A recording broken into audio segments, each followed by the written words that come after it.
right, good evening, everyone. I've identified the last person in line at 7 o'clock and we'll be able to start shortly. I'll start out just by thanking you all for being here. I never would have guessed that I'd be doing an October 21st special town meeting. It was 80 degrees out, so a little confusing in the weather department. I've heard that there aren't any lights on, thank you, okay. And we believe the lights in the parking lot are going to click on momentarily, so my apologies for it being dark in the parking lot. See if we can make that better next time. So if we just hang tight for a minute, and we'll get started as soon as the last person I saw in line at 6:59 or 7 o'clock checks in. Thank you.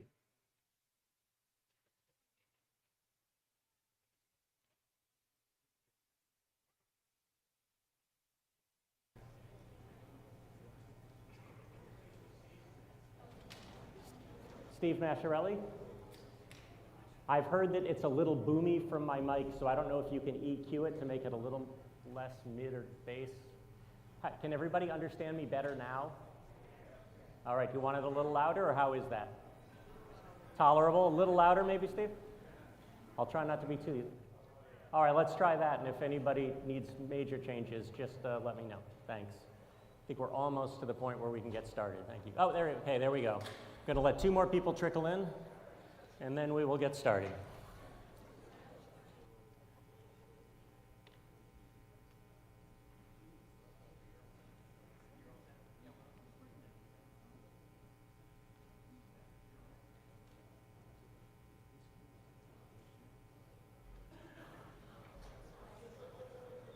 All right, the last person that I identified as being in line at 7 o'clock is checked in. People obviously can trickle in as they go, but we have 19 articles to get through tonight, so in that case, I would like to get started.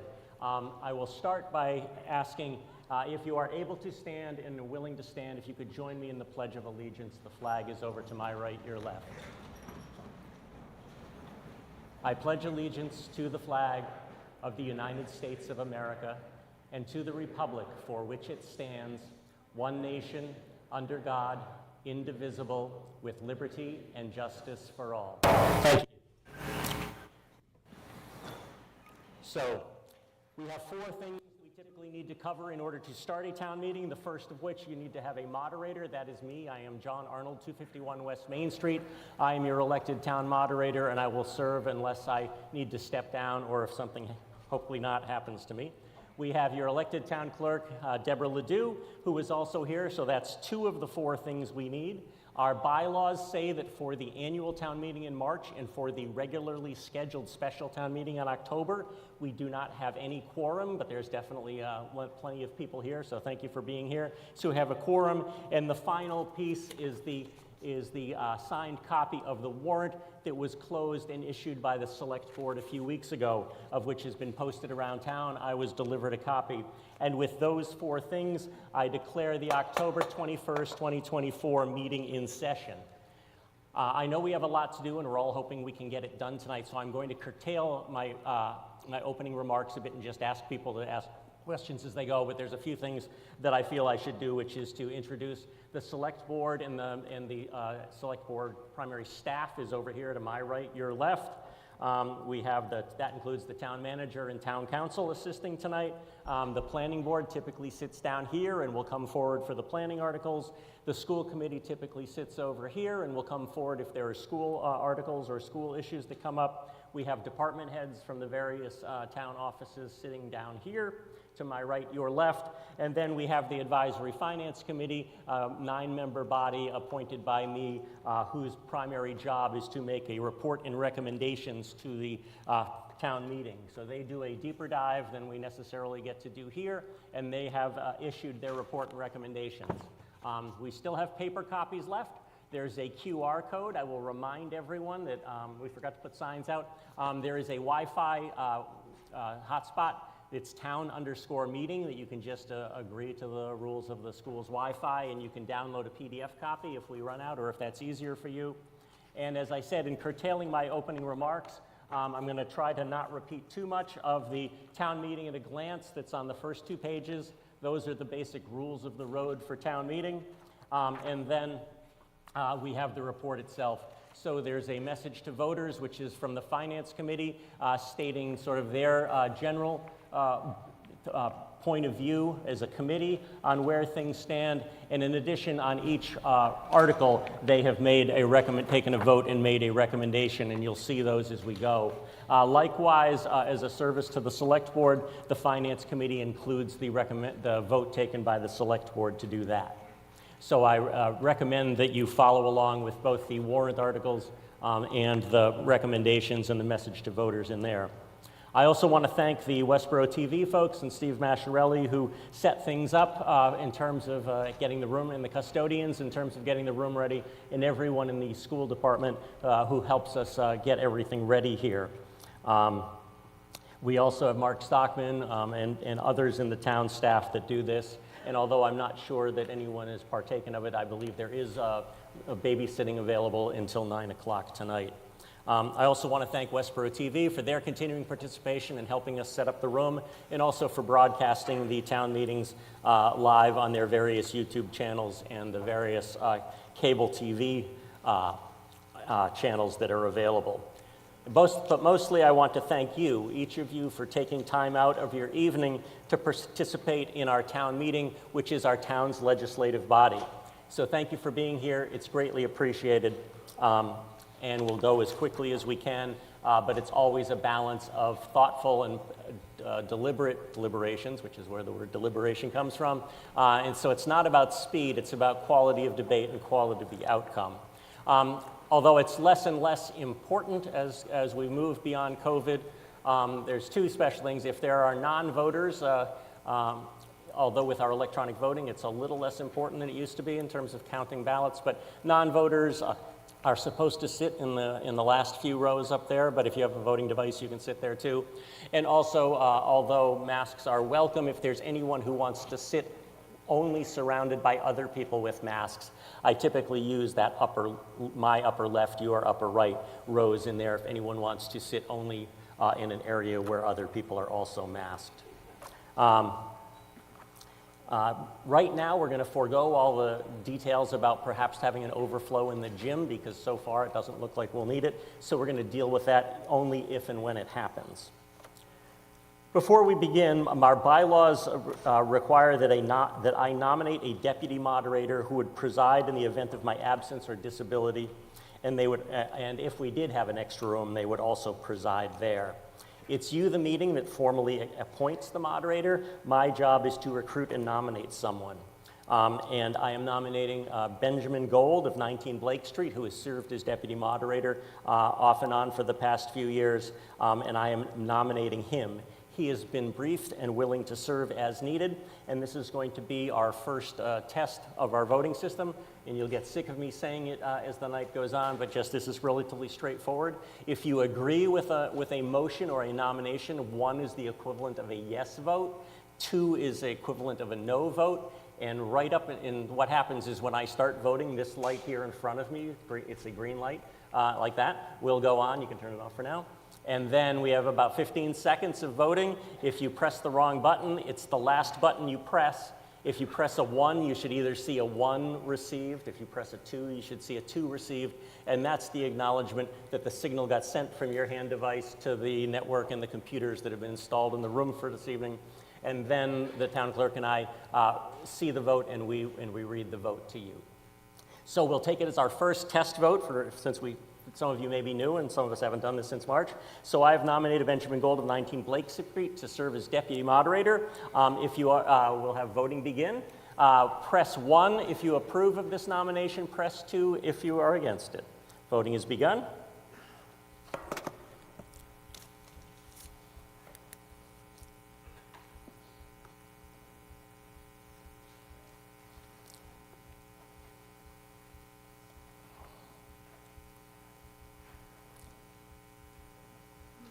Light off.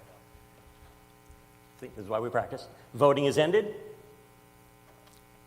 And then we wait for them to show me the vote.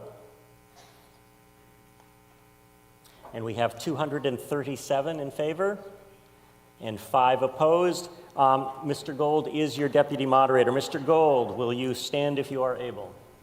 Thank you. Do you solemnly swear that having been elected deputy moderator that you will faithfully and impartially perform the duties of the office, so help you God? I do. Thank you, Mr. Gold, for your willingness to serve. You may be seated. We have another thing, one of the rules of our town meeting is that non-voters are not allowed to speak at the town meeting unless the meeting itself approves. So it is not my approval, it's the approval of the meeting. And this is the permission that they are able to speak, not that they necessarily will speak or have to speak. I have received one request.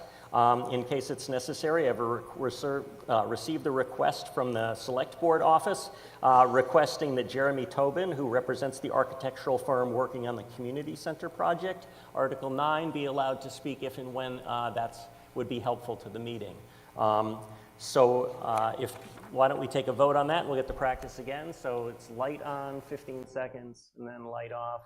And then the light goes on. Okay, voting has begun. Pressing 1 is a vote in favor of allowing Mr. Tobin to speak if and when that becomes appropriate. Voting 2 is you would like to withhold that ability to speak.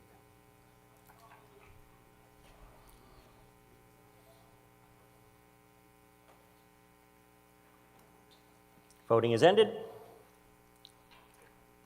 We have 222 in favor and 27 opposed. Mr. Tobin will be allowed to speak if and when the circumstances warrant. So again, if you are a registered voter, you should be seated. If you're not a registered voter, you should be seated up in the upper left. Any registered voters can be seated anywhere in the hall that they want.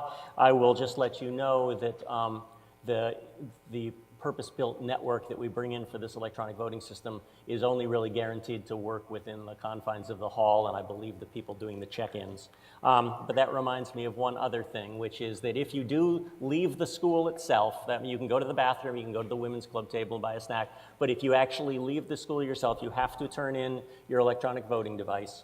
But you are allowed to, if you turn it in and say you're checking out, if you want to come back later, you can come back. So it's not that you can't come back, it's just that we need to make sure we know where the voting devices are and make sure everything's going on. So as I said, I am going to defer so we can get going. I would ask you, if you're new to town meeting especially, to read the pages 1 and 2 of the rules of the road. We're using our normal tradition of limiting presentations that I've been informed about ahead of time to 10 minutes, and speeches are limited to 2.5 minutes. No voter can speak more than twice without permission of the meeting. And again, we're using what's become a tradition of using our traffic light, and we'll show that in a second. So Jane Clapp and Eugene McMahon of the Finance Committee have agreed to serve as timers, and I have sworn them in to keep the time impartially and as accurate as they can. So why don't we just show you? So red means you should wrap up your remarks. It typically means you have 30 seconds or so left. Yellow is when you have like about 90 seconds left, and when you first start off until you hit that mark, it'll be green. For those of you who are here in March, we tried a physics experiment having a mirror to try to show that, and it turns out too many people move around, or they're the different heights and they couldn't see the mirror, so I have recruited my wife, Gail Arnold, 251 West Main Street. So anyone standing at the podium will either see a green, a yellow, or a red folder to tell them what the light behind them says. So we're gonna go old school, and we're gonna do that. And so that when they first start, they'll get the green light. When the light turns yellow, they'll get the yellow card flashed at them. And then, like in soccer, when their time's up, they'll get the red card held up for the duration. So I'm going to forego all that, no interruptions. I decide who speaks. If there's details that you don't understand from the town meeting at a glance, at any point you can say point of order, and I will address your question and we'll deal with it. But I'd rather do that than take more time for me to repeat myself. So now let's turn off or mute our cell phones. If for any reason a fire alarm goes off, we do have representatives from the fire department, police department here, but our best bet is to find the exits closest to you. I'll pretend I'm in an airplane, so there's 2 exits here. That one goes right outside, that one goes to a hallway, and then you head toward the football field. There's the one over there, likewise goes to the hallway that goes to the athletic field, and there's 2 up in the back that you can take you out to the parking lot. So I would say if the alarm goes off, it's in our best interest to calmly just pick up our stuff and go. And then we do have police and fire staff that will let us know if there's anything else we have to do. So with that said, part of the work of town meeting is also to hear about the progress of some other things going on, just so we, the voters, have a little bit more context. So I just have a few people I've asked to keep their remarks to three minutes or so, or less, but we want to start off. I'd like to acknowledge Mr. Durrett from the school committee. So I don't believe we have the scouts here yet, unfortunately. So Mr. Durrett, if you could just come down to so people speaking, oh, is there a scout here? Do you have a microphone? The microphones are upstairs if you can go get them. If you can go up to the box, and then we'll do that. But while you get the microphone, Mr. Durrett. Good evening, all. I want to take this opportunity to introduce to the hall Allison Borchers, our new superintendent of schools. Allison. Yeah. Welcome to Westborough. Thank you very much. Thank you. I'm sure we'll be seeing more of Mr. Durrett and Ms. Borchers in the spring. Next we have, as you know, as the years have gone by, we first had a master plan, then we have a master plan implementation committee, and Ms. Gingras from the planning department would like to give just a small update on the master plan implementation committee and how you can get more information about that. Ms. Gingras. Great, thank you. My name is Jenny Gingras. I'm the Director of Planning here in Westborough, and I am here to share with you our master plan implementation update since the completion of our master plan in 2021. If you recall, I did an update at the special town meeting in October of 23, so this is an update of what's been going on since then.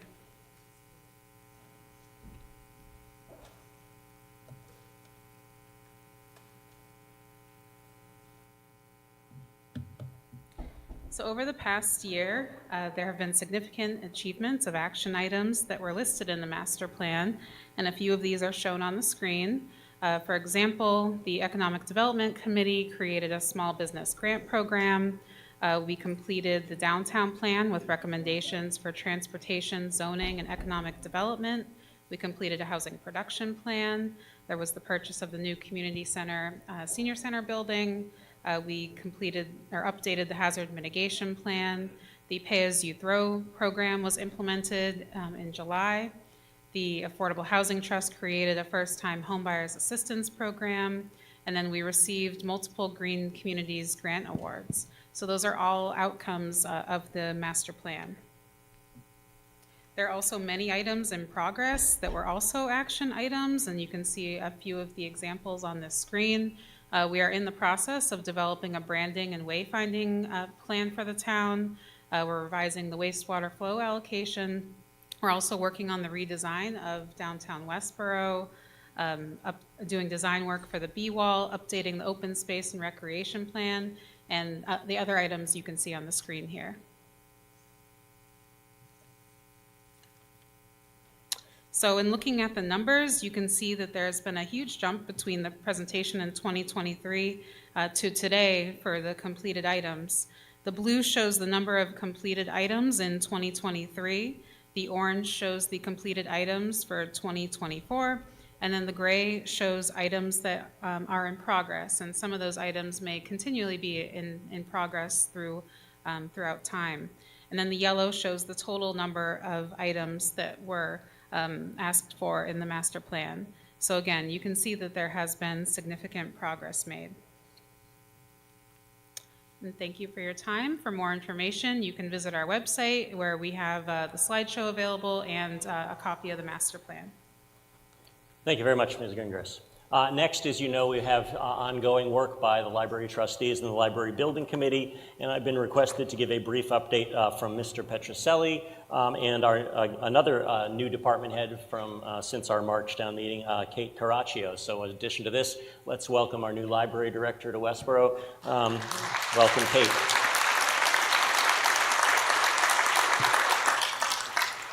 Hi, good evening, everybody. I am Kate Caraccio, and I am your library director. That's all right. Come on, Bob. So we'll be giving a very brief update on the library repair project and where we are on the timeline.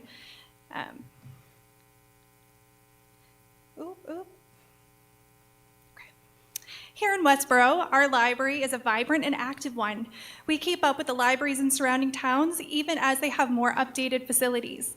This past fiscal year, we had over 112,000 visitors to the library, over 250,000 items checked out, and almost 15,000 active library cards. We offered almost 700 programs, all free and open to everyone. We believe in access for all and advancing digital equity. We strive to be a great equalizer, a place where everyone is welcome. All ages and all backgrounds are able to benefit from our services and use our space. We do not charge for any single service that we offer. And we are a place where everyone is treated with dignity. That is why it's so important that we are able to continue to serve the town of Westborough.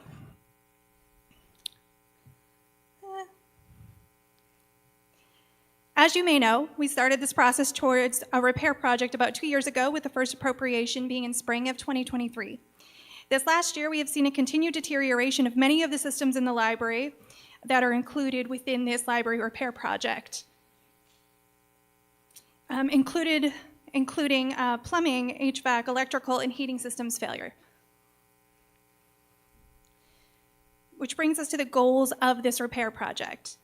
As a reminder, the repair project goals consist of essential maintenance, code compliance issues, including replacement of our 1908 slate roof, HVAC systems, fire suppression, electrical systems, and ADA compliance. Some programmatic upgrades include restoring adult areas, creating a dedicated teen space, and lastly, but most importantly, cost effectiveness. So with that being said, I'm going to turn it over to Bob, who's going to talk a little bit about the project. Thank you, Kate. I'm Bob Petroselli, 6 Francis Drive and Vice Chair of the Library Building Committee. And as you recall, the taxpayers voted overwhelmingly to support a warrant request this past March for $1.2 million to fund the next phase of the repair project, which was design, development, and construction document costs.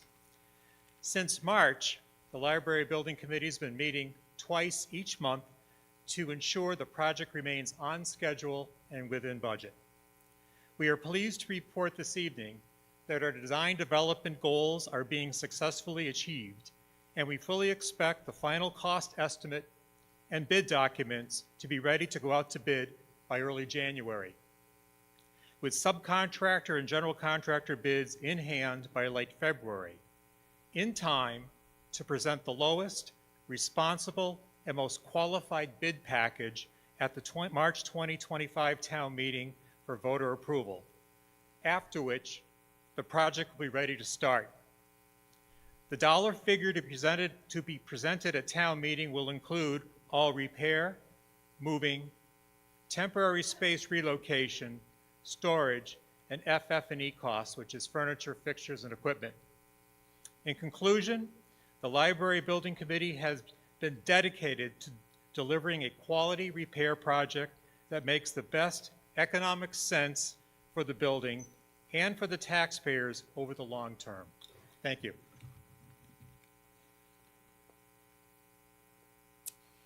In the months leading up to annual town meeting in March, we'll be holding many outreach opportunities and making sure that everybody has an opportunity to hear where we are with this project.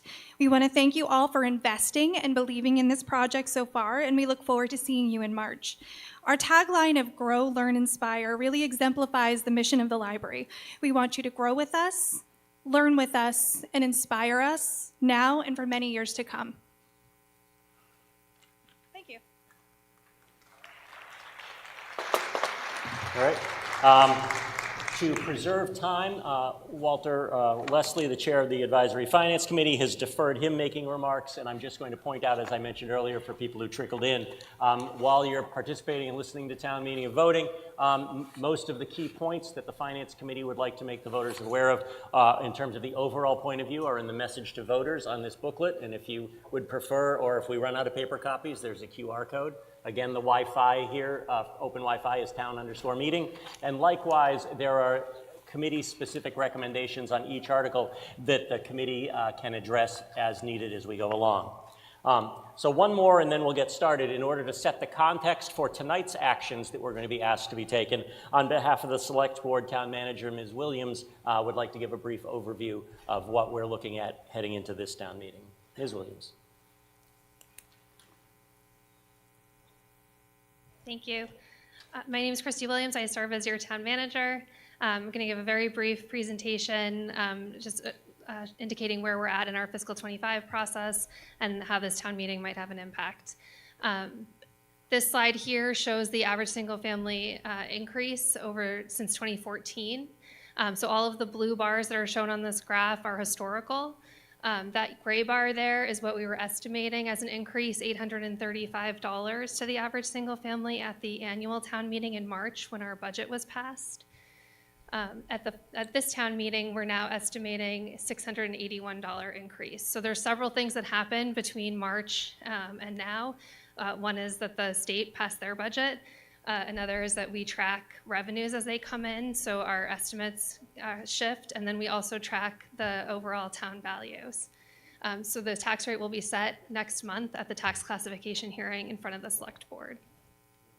This is a similar slide that just shows the percentage increases. Again, those last two blue bars are showing where we were at the March town meeting and where we are this evening. And again, this is showing our excess levy capacity. So at the end of 2024, our excess levy capacity was just under $15 million. We had estimated to use over $3 million in excess levy capacity when we were at this meeting in March. Now, given all of those factors, as well as others, we're estimating to use about 1.5 million. So our excess levy capacity is estimated to be about 13.2 million. This slide here shows our total town reserves. So for fiscal 25, looking at our free cash and stabilization, we are within our fiscal management policies for the combined percentage. So we're about 13.96% of our general fund operating budget, which is within that 10 to 15% goal that we have within our policies. As I always say at the fall town meeting, our free cash is often above our goal. So right now our free cash is just over 9%. That's because we use most of our free cash at the annual town meeting in March. One of the things that you've just heard about the building project, and then you'll hear there's 2 articles tonight to talk about other building projects. I'm wanting to show this slide because these 4 major building projects are currently being considered by various boards and committees and departments in town. So as you just heard from Kate Caraccio, the library building repair project is ongoing. That's being led by the library building committee. It's anticipated to be funded through the general fund debt, and we expect to see an article at the March town meeting. The community center is the 64,000 square foot Boston Sports Club building, as we refer to it, for recreation and senior center. That's currently being led by the select board, but will move to the municipal building committee at the point at which we're furthering design, development, and going to construction. That's anticipated to be funded through general fund debt with some additional funding sources, the Del Webb Chauncey Lake Stabilization Fund, which you'll hear more about under that article, and then also the proceeds from the sale of the senior center. And so the article that you'll hear about tonight is for completing design of phase 1 and then furthering design for future phases. The golf club building, I have to hurry. The golf club building you'll hear more about as well tonight in the article, and then the Harvey building is proposed to be a regional dispatch center. That's being fully funded through state grants. There's a lot of questions about the impact of borrowing. As you just heard, everyone's working to refine their numbers as we move forward. So this is really intended as a tool to estimate the impact of borrowing based on different costs that are proposed or recommended. This presentation will be on the website, so you can certainly use this going forward. And then this just lists some other financial resources. You'll hear some more about different stabilization funds this evening through different articles. The enterprise fund also, this slide has a lot of words on it, but essentially enterprise funds are funded through fees, water and sewer, stormwater, and then the one that you'll hear about more tonight in a future article is the Country Club Enterprise Fund. Expenses from those funds do not directly impact the tax rate. And then this is my last slide. This is showing that the one article on the warrant this evening that will directly impact fiscal 25 is Article 4, and that's to fund the firefighter contract. You'll note that there's 3 appropriations within that. One is $153,000 of free cash, which will fund the first year of that contract, and then an increase to salary and wages and expenses for this current fiscal year, which will have a tax impact of approximately $23. Thank you. Thank you very much. And with the preambles now done, let's get started. We now move to Article 1, dealing with prior year bills. Mr. Welch. Mr. Moderator, thank you. I move to pass over Article, Patrick Welch, 15 Chauncey Circle. I move to pass over this article. Mr. Welch. The town cannot pay a bill from a previous fiscal year without a vote of town meeting. This article was placed on the warrant in the event that a prior year bill needed to be paid. However, no prior year bills have been identified. Thank you. Any discussion? We have a motion to pass over, which is a motion to take no action, and we just moved to Article 2. With that said, light on. Pressing 1 is a vote in favor of passing over. Pressing 2 is a vote opposed. Voting has begun.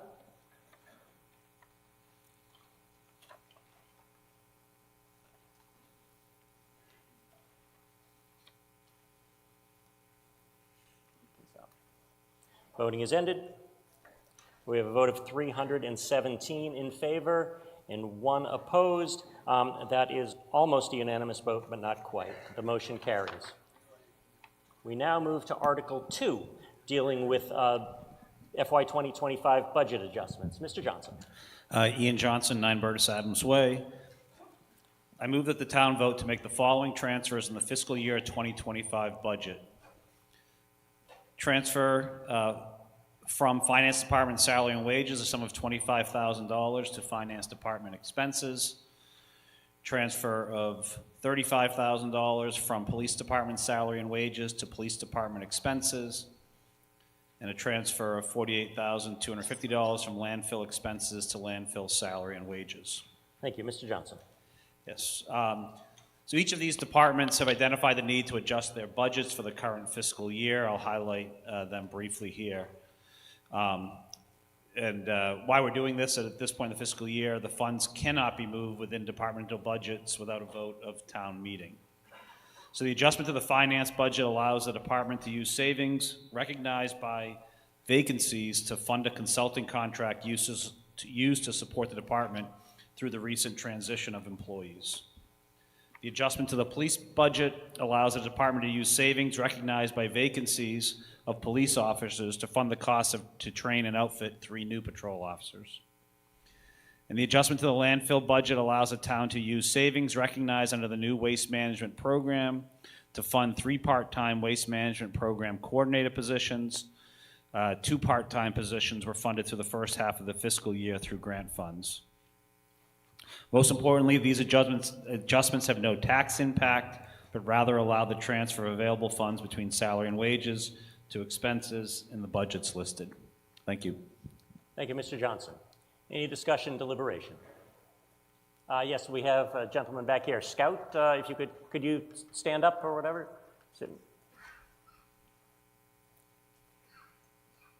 Again, we do also have the standing microphones. But... Hello, can you hear? Hello, Joe McManus, 8 Isaac Miller Road. I'm concerned about the 3rd item, the landfill salary and wages. I don't remember us asking for or hoping for more labor at the dump. And, you know, we just increased our own costs for dealing with the dump as the pay-as-you-go system. The dump has staff that are there to attend and assist and that kind of thing. I just don't think we need to be adding permanent positions with long-term salary, wages, benefits, retirement expenses at the dump. Thank you. Anyone like? Yeah. Shelby Marshall, 7 Charles Street. So the staff at the transfer station that are employed by Harvey's are not there to enforce the pay-as-you-throw program, nor are they there to provide any education. And so that is the primary purpose of the coordinator positions that are already in place and that we need to continue to provide. Those are not services that Harvey's provides to us. Yeah, they are part-time, there's no benefits, but. Could you go to this microphone, or Scout, could you take, Mr. Noonan, yeah?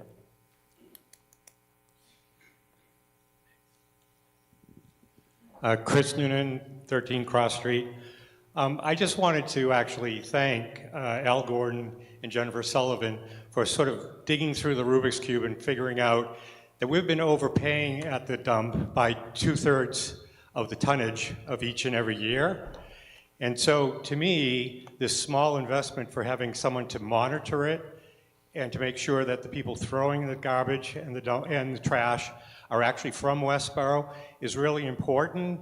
Just doing some quick math, it seems like by reducing that tonnage by 2/3, we saved about $350,000 each and every year.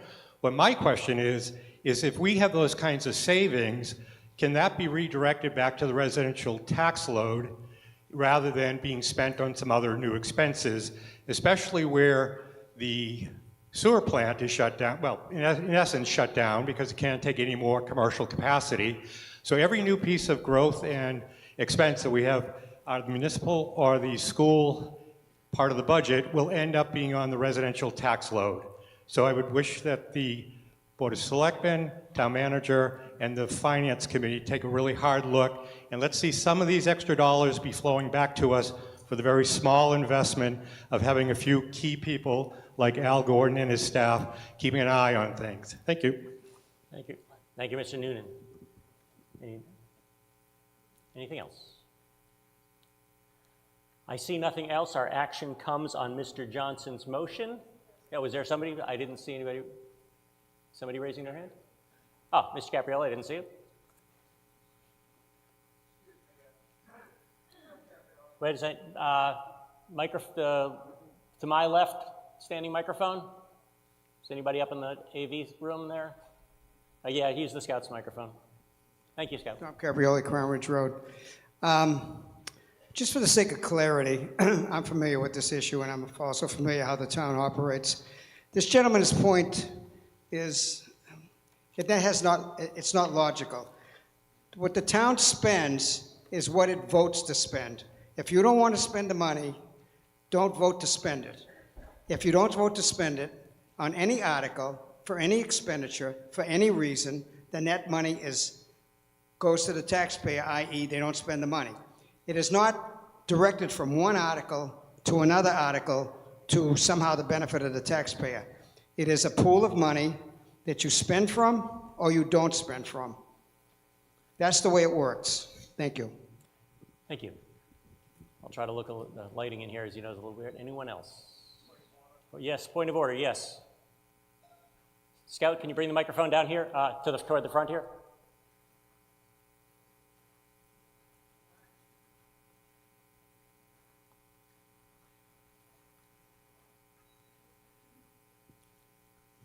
Wilfred Savoy, 41 Chestnut Street.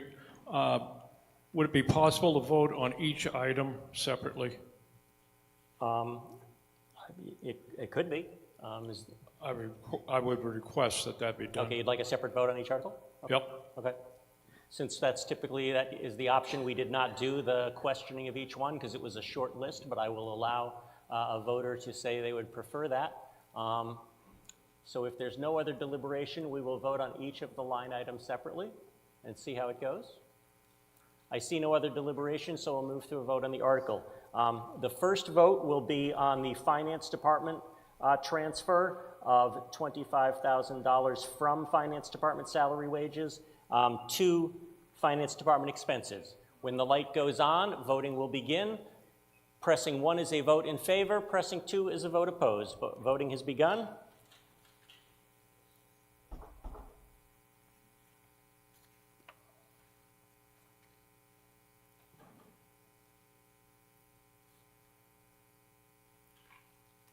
Voting has ended. We have 293 in favor and 48 opposed. That part of the motion carries.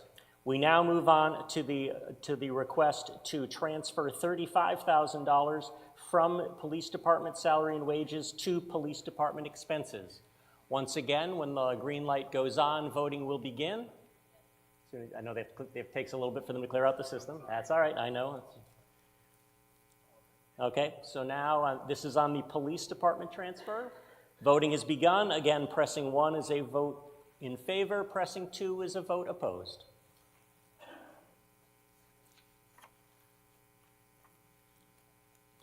Voting has ended. We have 302 in favor and 35 opposed. That part of the motion also carries. Now, once the system gets cleared out, we are voting on the suggested transfer of $48,250 from landfill expenses to landfill salary and wages. So when the green light goes on and all is set, we'll vote on that aspect of the motion Mr. Johnson made. Almost ready? Here we go. Voting has begun. Again, a vote in favor is a vote in favor of the $48,250 transfer from landfill expenses to landfill salary wages.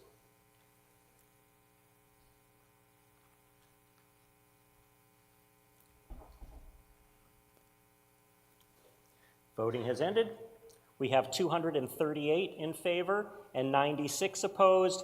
The motion carries. That is a majority vote handily. We now turn our attention to Article 3, dealing with the FY 2025 Water Department budget. Mr. Payant. Good evening, Chris Payant, Director of Public Works. I move that the town vote to raise and appropriate $145,000 for the purpose of increasing the Water Enterprise Fund expenses in the FY 2025 budget. Mr. Payne. So this funding will cover 2 costs associated with our water budget. One is electricity costs, and 2 is a contract operator for a vacancy we currently have in our department. As many of you know, we submit our budget in November of last year with what we think is going to be the costs associated for the year later. It comes to town meeting, it's approved. In July, it actually goes into effect, and now we're here in October and seeing the impacts of the budget and the electricity use by our water facilities across the town. And we're anticipating a shortfall, and this funding will backfill that shortfall. It's about $95,000 out of the $145,000. The remaining balance is about $50,000, and that is to fund a temporary hire, essentially, to fill our water position. So we have a permanent staff position that is a licensed operator that is responsible to the Department of Environmental Protection for our water system, and it's a requirement to have that position filled. The person we had filling the position as a full-time employee has departed. So while we look for a new person to fill that position, we have to temporarily contract someone to fill the position, and that's what this funding allows us to pay for. Is that it, Mr. Brand? That's it. Yep. Okay. Any questions, comments, deliberations? Mr. Noonan, Scout, over to my left, your right. Thank you.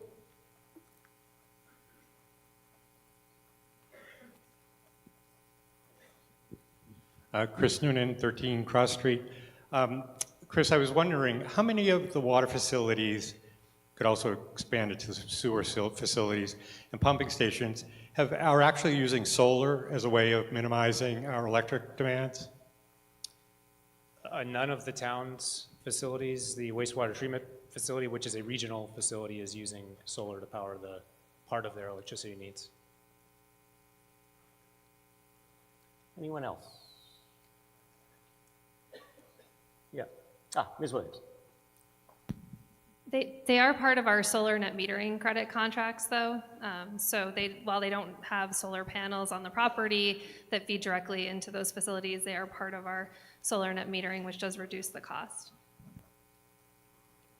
Thank you, Ms. Williams. Is that Ms. Anderson? Ms. Anderson. Janet Anderson, 7 Chauncey Street. Just a clarification. You said that we lost somebody in a position and we have to fund someone to temporarily cover that position, but what happened to the salary of the person who no longer works there? Could that not be used for that purpose? So the salary is covered under the wages portion of the budget, and this is considered an expense, and so there's a different part of the budget, so it's basically a different pot of money, so to speak. Okay. Anyone else? Seeing no more requests to speak, our action comes on Mr. Payant's motion to raise an appropriate $145,000 for the purpose of increasing the Water Enterprise Fund in the 2025 budget. When the green light goes on, voting will begin. Voting is begun. Again, pressing 1 is a vote in favor of Mr. Payant's motion. Pressing 2 is a vote in opposition.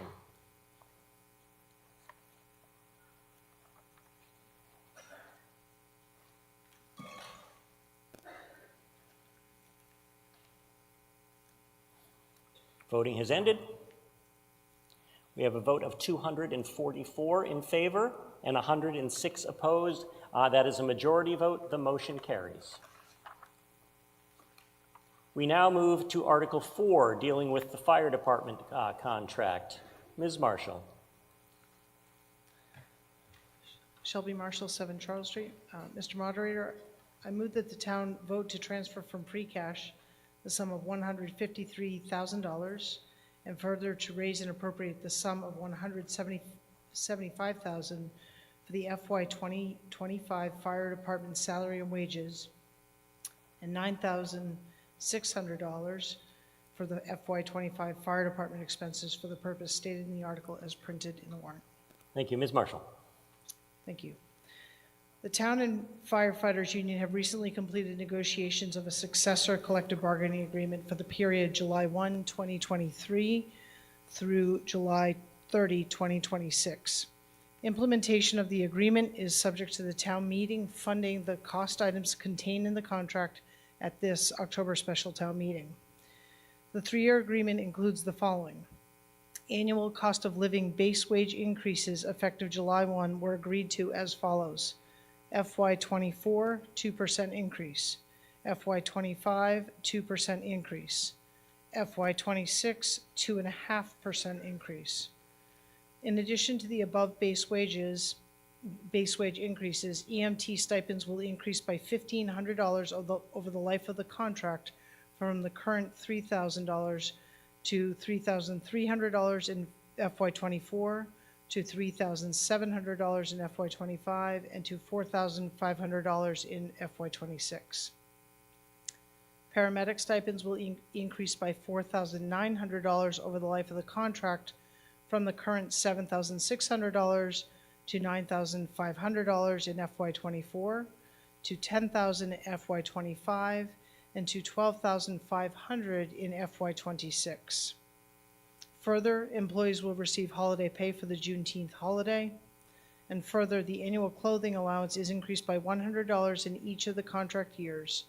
The current allowance of $900 will increase to $1,200 by the 3rd year of the agreement.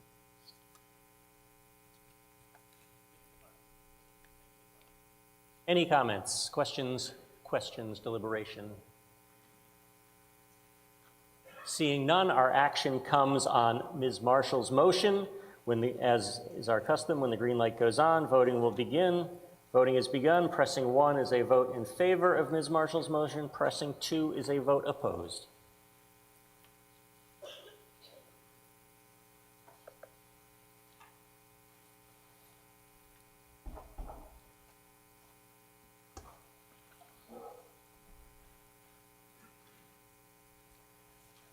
Green light as well.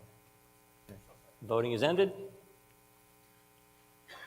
We have a vote of 300 in favor, 54 opposed. That is much more than a majority vote. The motion carries. On to Article 5, dealing with FY 2025 cart path repair by the Recreation Department. Ms. Travis.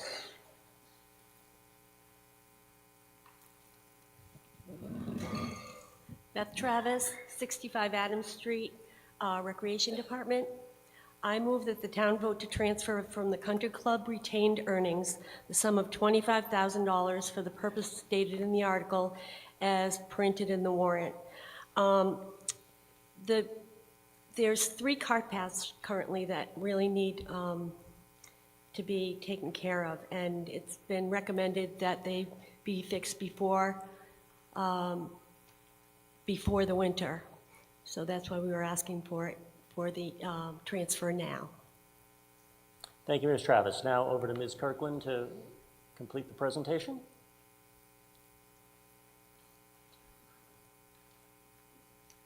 Good evening, I'm Jen Kirkland, your Recreation Director. Beth summed it up pretty good. We're asking for this funding, $25,000 from Country Club retained earnings to fix cart paths on holes 4, 5, and 6. They've deteriorated quite a bit, and we feel if we wait till after the winter, after the snow and ice, they'll get even worse, and therefore it'd be even more costly to repair. Thank you, Ms. Kirkland. Any discussion? Questions, comments, deliberation? Seeing none, our action comes on Ms. Travis's motion to transfer from Country Club retained earnings $25,000 for the purposes stated in the article. When the green light goes on, voting will begin. Voting is begun. Pressing 1 is a vote in favor. Pressing 2 is a vote in opposition.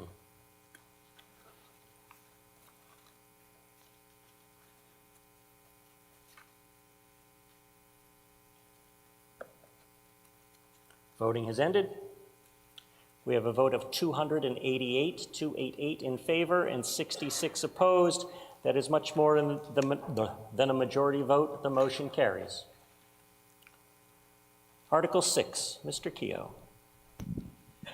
Thank you, Mr. Moderator. Sean Keogh, 5 Yorkshire Circle.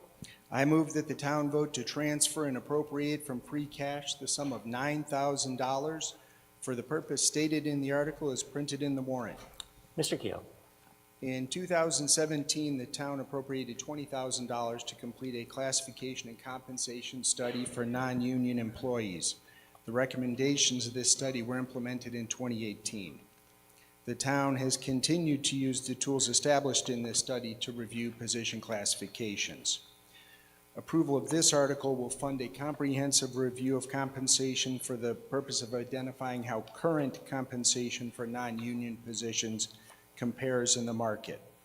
And that will include compensation programs offered by comparable towns and other organizations, ensure that we are competitive and equitable internally and externally, and perform a thorough market analysis, including market data, pricing, jobs, and position comparisons, including a comprehensive study of approximately 15 to 20 peer municipalities. Provide recommendations to update compensation plans as required and assist with costing out recommendations. Thank you. Thank you, Mr. Keogh. Questions, comments, deliberation?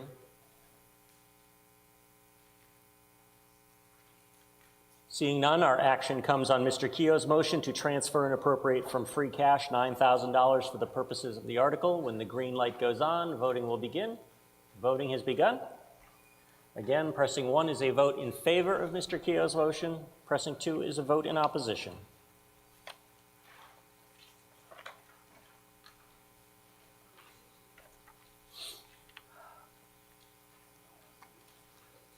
Voting is ended.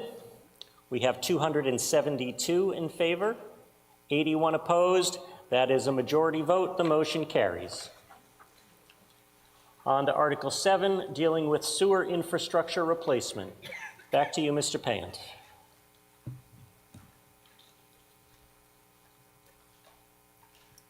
I move that the town vote to transfer and appropriate from sewer retained earnings the sum of $95,000 for the purpose stated in the article as printed in the warrant. Mr. Payant.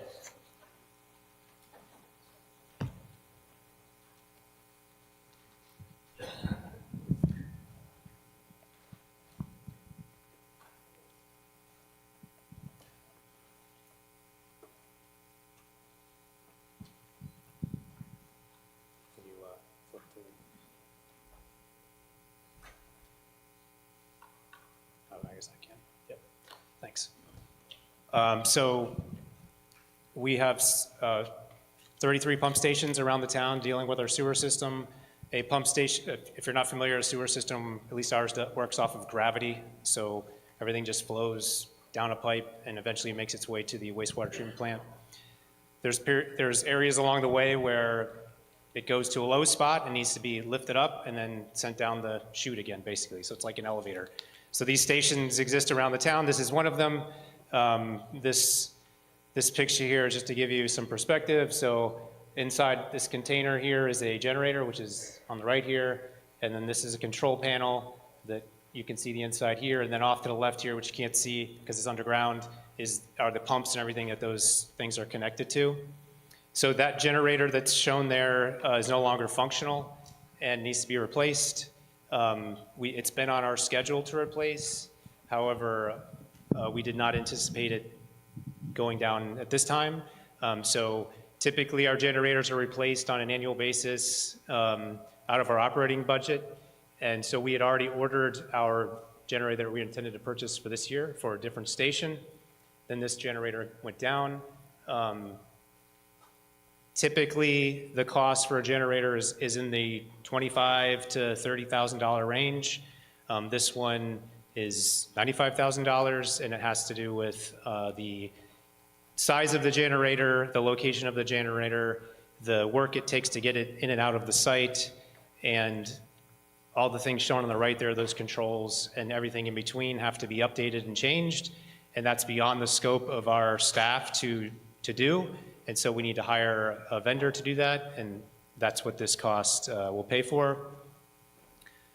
Pretty important that we have a backup, so if the power goes out, the generator kicks in, and that's what continues to pump the wastewater. If it's not pumped, then it potentially will overflow, and that's obviously bad for a number of reasons. So the request here is to ask for this money so we can order this generator and get it replaced. Thank you, Mr. Payne.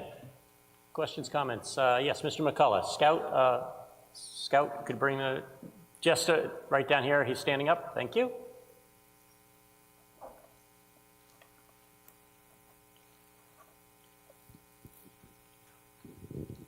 Jerry McCullough, 27 Overlook Drive. Chris, I just was wondering, you mentioned on how many pump stations throughout town? Did you say 25 or 30? I missed the number. We have 33. 33, Yep. yeah. I'm just wondering whether each one of these has an emergency generator backup.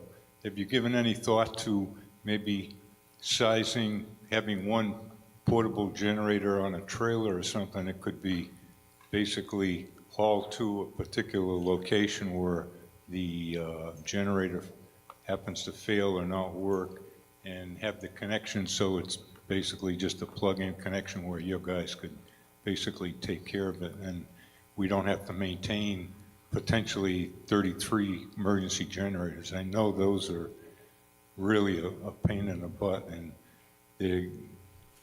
unfortunately they seem to be making them cheaper every year, so that what used to last 30 or 40 years, now you're lucky to get 20 years out of them. So just something to maybe think about, I guess, for the future. Yeah. You know, by sizing the largest one you might have in a system, whether it be a 25 or a 50 kW or generator, what have you. Yep, I can answer that. We do have a portable generator that we can trailer around to various sites, and that's what our backup is right now for this site. It's not just our sewer stations that have backup. Our fire department, the DPW, the senior center, the Forbes building, the police department, like there's backup generator, the school, the high school. So there's a whole bunch of generators around the town, and that one portable generator would not be sufficient to satisfy emergency requirements, obviously at all of those places, particularly in a situation where we had multiple power outages across the town. And so we do have a portable generator, and it is an option for a temporary basis, but not a long-term solution, at least in my opinion, for an emergency response to a site like this. Yeah. The question was, is there a code requirement for having a backup generator? Is there a requirement to have one? No, but it would be a smart thing to do because we do have requirements to comply with DEP in terms of wastewater spilling into the environment and other things. And so anyways, to me, it seems to make, these stations have been in place for decades, so we're probably not taking them out anytime soon, and in this case, I think it makes sense to replace what we have. Thank you. Other questions, comments, deliberation? Seeing none, our action comes on Mr. Payant's motion to transfer and appropriate from sewer retained earnings the sum of $95,000 for the purposes of the article. When the green light goes on, voting will begin. Voting has begun. Once again, pressing yes is a vote in favor of Mr. Payant's motion. Pressing 2 is a vote opposed.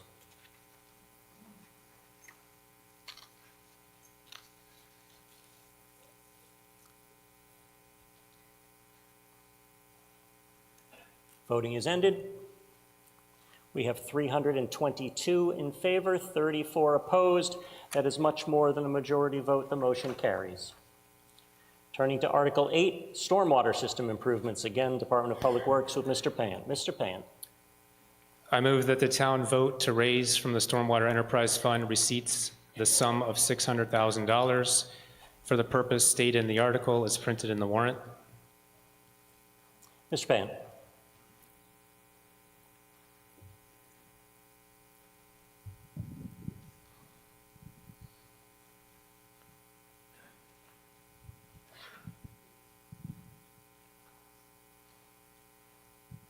So we've talked quite a bit about the culverts that I'm going to identify here on Bowman Lane and Upton Morse. So I'll orient you to the map, and this is really just a refresher before we get to the point, which is basically we're asking for more money for a project that was already funded, but we don't have enough money to pay for the project. So this is downtown up here. This is Upton Road and Hopkinton Road. We have a reservoir down here, just to orient you. So Jack Straw Brook runs this way downhill, and it runs first through Bowman Lane culvert, then it hits a culvert here around Warren Street, and then ends up here at the Upton Morse intersection, then off to Cedar Swamp.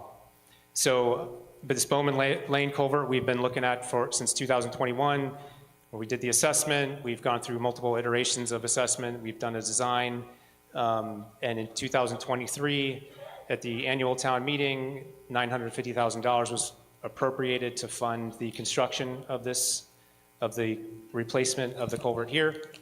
At that same meeting, in that same article, $135,000 was allocated or appropriated to fund design associated with the culverts at this intersection.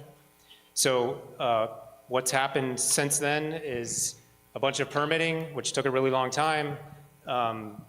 And then we got to a point where we could bid the project. The project bids were received last week. The project bids were higher than the amount of money we have available to spend. So you can see the total cost after the bids have been received is about $1.5 million.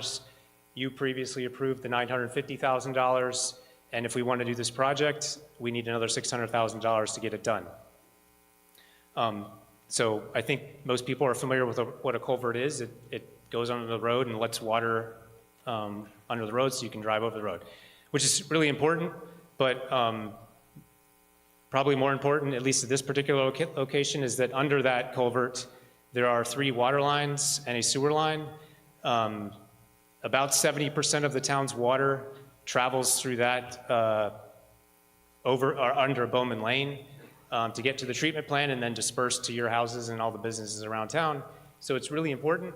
And if that culvert were to fail and then, along with its failure, destroy the road, that's bad, that's an inconvenience. But if it fails and disrupts those water lines or that sewer line that's under those culverts, that's really bad. Like, that's emergency level for the whole town, since 70% of our water goes to there. So, a lot of money. It's not great asking for more money. I wish it had come in at the cost we anticipated, but it didn't. So if we want to replace this culvert, which we think is a good idea to do, we're asking for this $600,000. So that's the presentation, and I'll be happy to answer any questions. Thank you, Mr. Payant. Questions? Mr. Leslie. Hello. Walter Leslie, 207 West Main. The Advisory Finance Committee took a vote on this Article 8 tonight and recommends that the town vote in favor, 7-1 to 0, and would like to remind people that the money comes out of the, this is Stormwater Enterprise and not directly out of the levy. Thank you. The Select Board, Mr. Welch. Mr. Moderator, Patrick Welch, 15 Chauncey Circle. I'd like to report to the town that the Select Board is unanimous in support of this. Thank you. Any other questions, comments, deliberation? Mr. McCullough. Scout, down here again, please. Mr. McCullough, could you stand just so the Scout can find you? Thank you.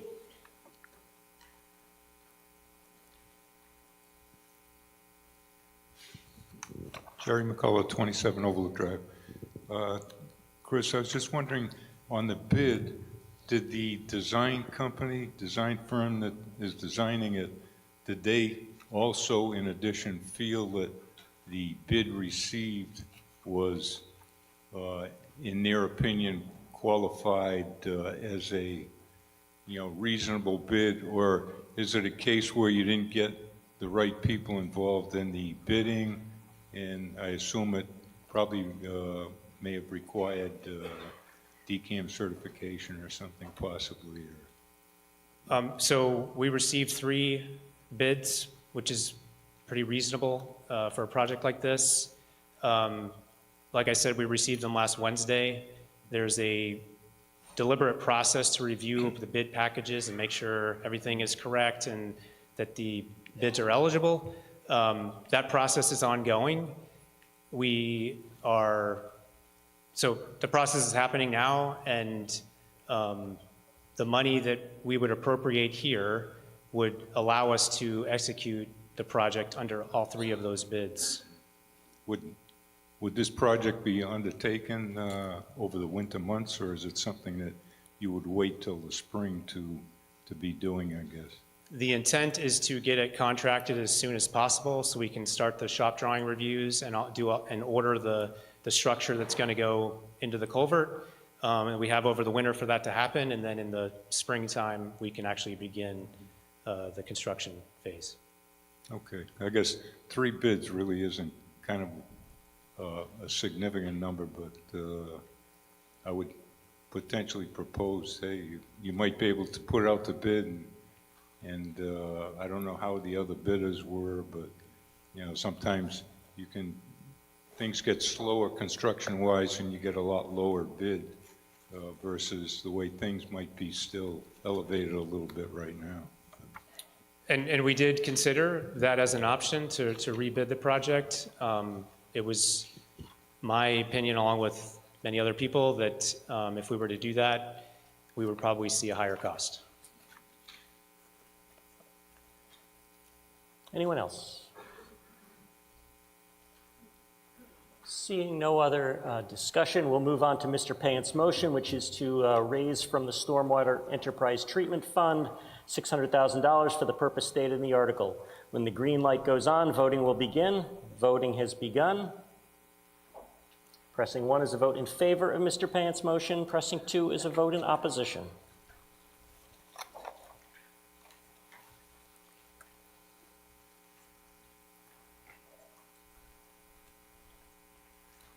Voting has ended. We have 310 in favor, 310, 46 opposed. That is much more than the majority vote. The motion carries. Moving to Article 9, dealing with the Community Center project. Mr. Edinburgh. Sorry. Alan Edinburgh, 8 Nash Street. Mr. Moderator, I move that the town vote to transfer and appropriate from Del Webb Chauncey Lake Stabilization Fund the sum of $1,131,413 for the purpose stated in the article as printed in the warrant. Mr. Edinburgh, any remarks, or straight to Ms. Williams? The town manager, Christy Williams, will be making a presentation. Thank you. All right, Ms. Williams.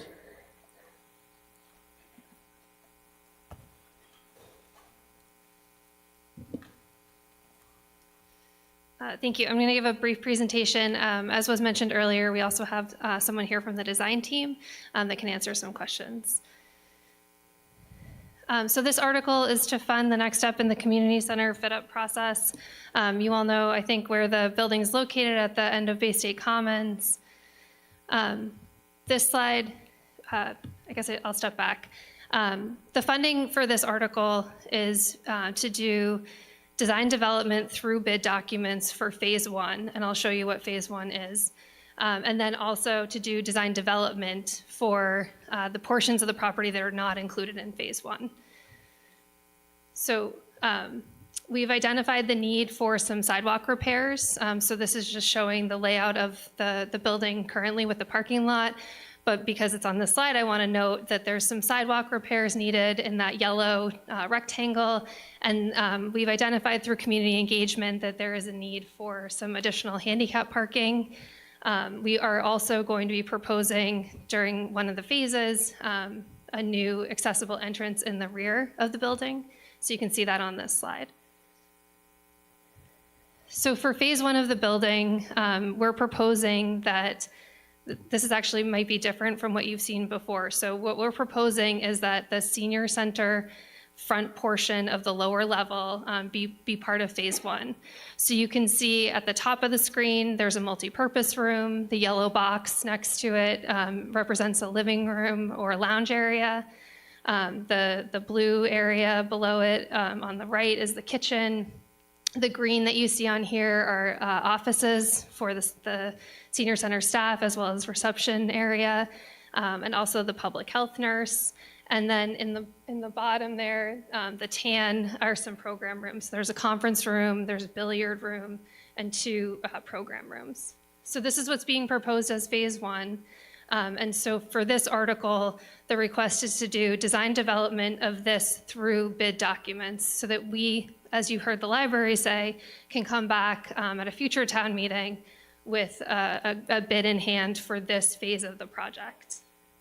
One of the things that you may have heard about, which you can see in this blue box in the middle, is the addition of an additional elevator as well as an additional staircase. That would allow for some internal access to the second floor. And so this is also being proposed currently as part of phase 1. These are just some renderings. Nothing has been decided. Part of the article tonight, that funding would help us confirm the design, but this is just to give a different perspective of what it might look like given where it's laid out at this point. So this shows a potential cafe, that lounge area, the multipurpose room in the back there. This is a rendering of multipurpose room. This is the second floor. So for phase 1, we're actually not proposing any additional, any changes to that area. So you might know that the recreation department has already moved into that second floor. They're already programming in that space. And so at this point, we feel like we're able to function in that space. There is some plans for additional fit up there in a later phase, but for phase 1, the only disruption to this floor would be if we do move forward with that internal staircase and elevator. One of the things that we've talked about is that this, by not touching the second floor or having that very large area on the lower level that won't be fit up, that there might be opportunity to have discussions with the library about temporary relocation space within that building. When you look at the construction costs, this slide here shows the phase 1 projection. So the first floor senior center, so that colored area that I showed you, is that 9.45 million. The additional 1 million that you see in that first section is for life safety and other measures that would be throughout the whole lower level, because there is some work we would need to do in that back area related to life safety. We've broken out the elevator and the connecting staircase. These are together would be about $1 million. When we move forward with bid documents, we're interested in seeing and bidding those as an alternative so that we can get actual costs before we move forward with whether or not these would be proposed for the building. And then the rooftop HVAC units are being called out separately because we've identified a utility rebate of $500,000 for the changeover of those rooftop units. The article tonight would also fund, again, that further design development of those future spaces. So when I showed you before those colored spaces as part of phase 1, the white spaces here would be part of a future phase. So based on current public engagement sessions, we've started design development, and we're showing here an auditorium. It's about a 4,000 square foot auditorium that's being proposed. Right now, the discussion is around having seating that could be pushed to the walls to make way for space, that you could have banquet style seating. And then there's also a program room within that space. The back area would house the veterans offices with a shared lounge as well as a break room. And then on the lower part of this slide, you'll see that there's an intended 2 additional program rooms for the senior center. So one is listed here as a low impact exercise room and the other an arts and crafts room. And then in the back corner, there's some fit up of bathrooms that are there, as well as some community lockers. So this, again, is what we're anticipating for the future, but part of the funding that we're requesting tonight would be able to do further design development there. So that means further community engagement to understand what this area might look like. On the second floor, we had those white spaces. Again, we weren't proposing anything for phase 1, except potentially if we were going to include the elevator and staircase. This is the future areas, so you can see that most of this is additional, or a lot of this is additional storage in the second level, but really leaving a lot of these spaces alone. So if you've had programs over there, you know that there's a gym, there's a pool area, there's already these exercise rooms at the top. So the only thing that we would be proposing in phase 2 is those white spaces. And so right now there's proposing a toddler room, teen room, and then a STEM room in the middle, and then some relocation of the reception area so that it could view both the existing entry and also potentially the new entry that would occur from the new staircase and elevator. So some of the estimates that have come for the future phases are listed here. So that second floor with walking track, we really tried to break it out because we'll have further discussion about the phasing of these future. It could be one phase or multiple phases, and that's what we want to work through the design development on.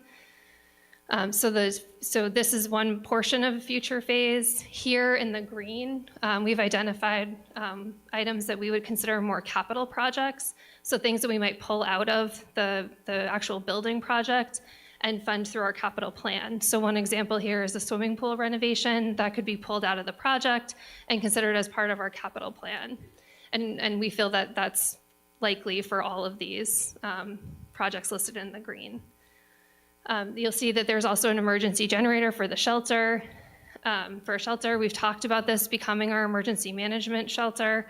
It has the locker rooms. It's a very large area. We feel that it would really reasonably be able to accommodate the requirements of an emergency shelter, but it would need to have a generator. So one of the things that we've already started to do is work to identify some grant funding for that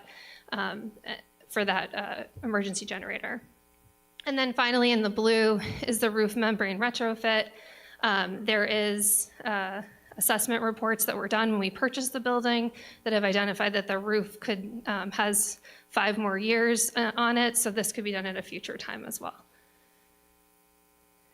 So again, tonight the funding source for this article is the Del Webb Chauncey Lake Stabilization Fund. That stabilization fund was set up by a town meeting specifically to support affordable housing initiatives and or seniors through capital projects and other programs. So that stabilization fund is funded through the Del Webb mitigation as a requirement of the ZBA variance that they received to waive affordable housing requirements. To date, $1.8 million has been transferred to the Affordable Housing Trust, and currently there's a balance of $3.4 million in that fund. So the purpose of this funding, again, is to confirm the design in phase 1, so that lower level senior center, complete the design, bid out for construction, and then come back to a future town meeting to request appropriation for that construction project.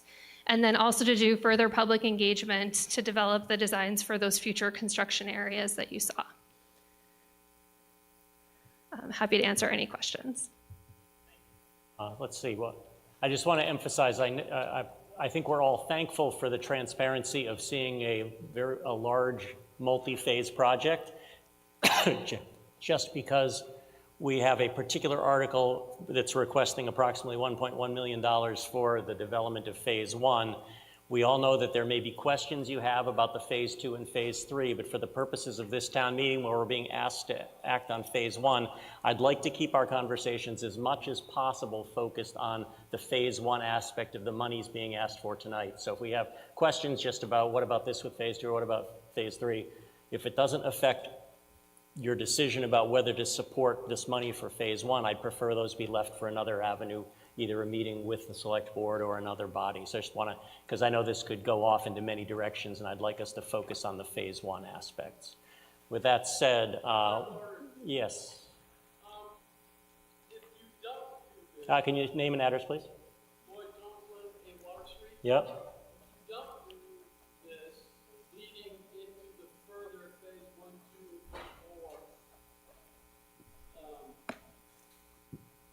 Okay, well, if you don't do this leading into the further phase 1, 2, 3, 4, 5, 6s that we've got here, the eventual 25 million that you may be putting into this thing by going into it piecemeal over 3 or 4 years, you could leave the senior center where it is, keep the rec department up there, you've already bought the building. So you should consider not funding this in order to stop the bleeding. Thank you. Hang on. All right, so if the question arises that somebody wants to know what happens to those future phases if we don't do that, that's an okay question, because that's a question for you to do that. So I will presume that you asked that question, and I'll see if someone would like to address what happens to the project if this is voted down in terms of what's knowable at this point. Someone like to address that?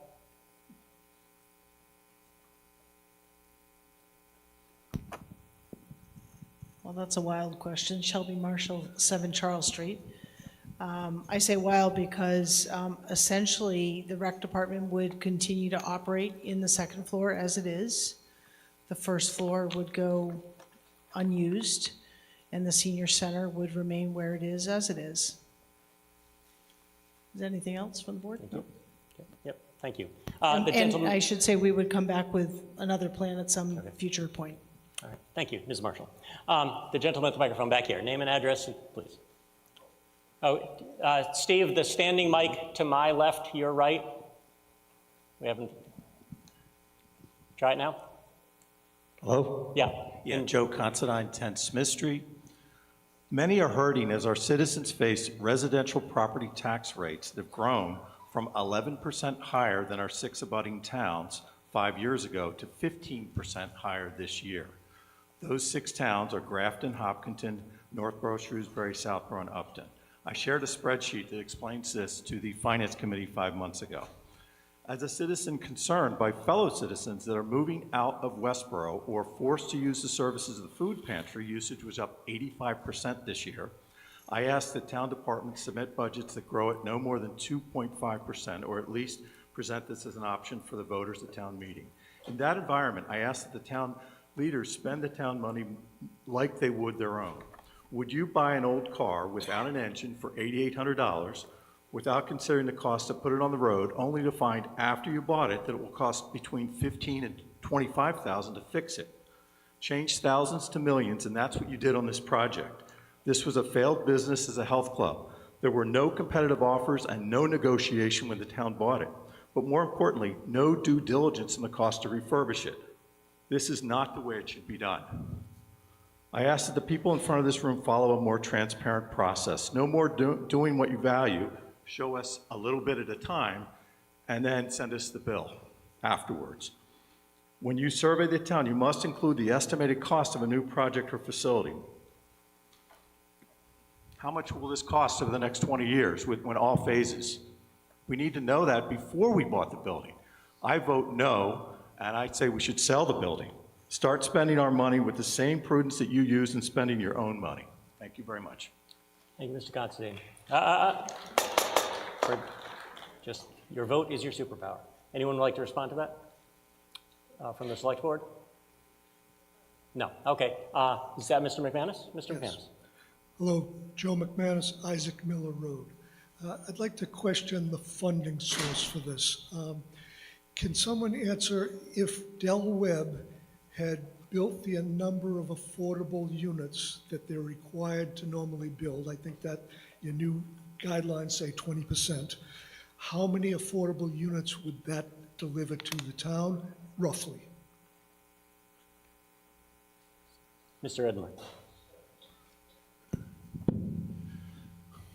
So to answer your question about Alan Edinburgh, 8 Nash Street, to answer your question about the Del Webb project, that project was permitted and zoned as age 55 plus restricted, and also a restriction that no one under 18 could be a resident there.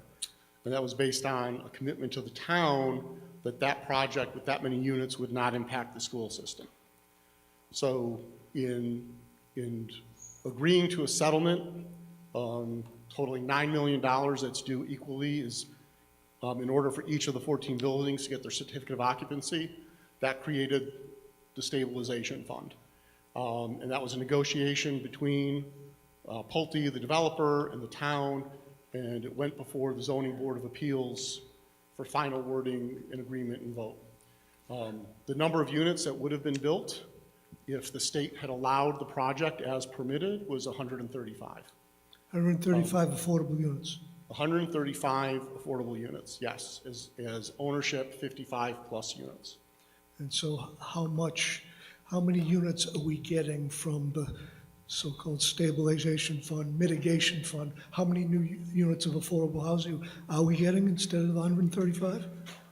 So currently the Housing Trust has used some of those funds to subsidize increased numbers of affordable housing units in 2 developments, as well as some of the funds were used to acquire some properties.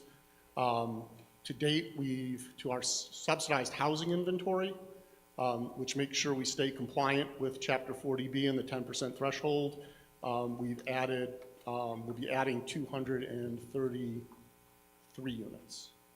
With this mitigation money? That's with the 1.8 million the trust has received to date. 200 units for 1.8 million? So 230, I'm looking at 233 units on our subsidized housing inventory. That and our local development that we're doing will result in, I'm doing the math quickly in my head, it's 27, 54, approximately 64 net units that are actually priced affordably. The state has a difference between projects and how they count towards our 40B compliance versus the actual number of affordable units.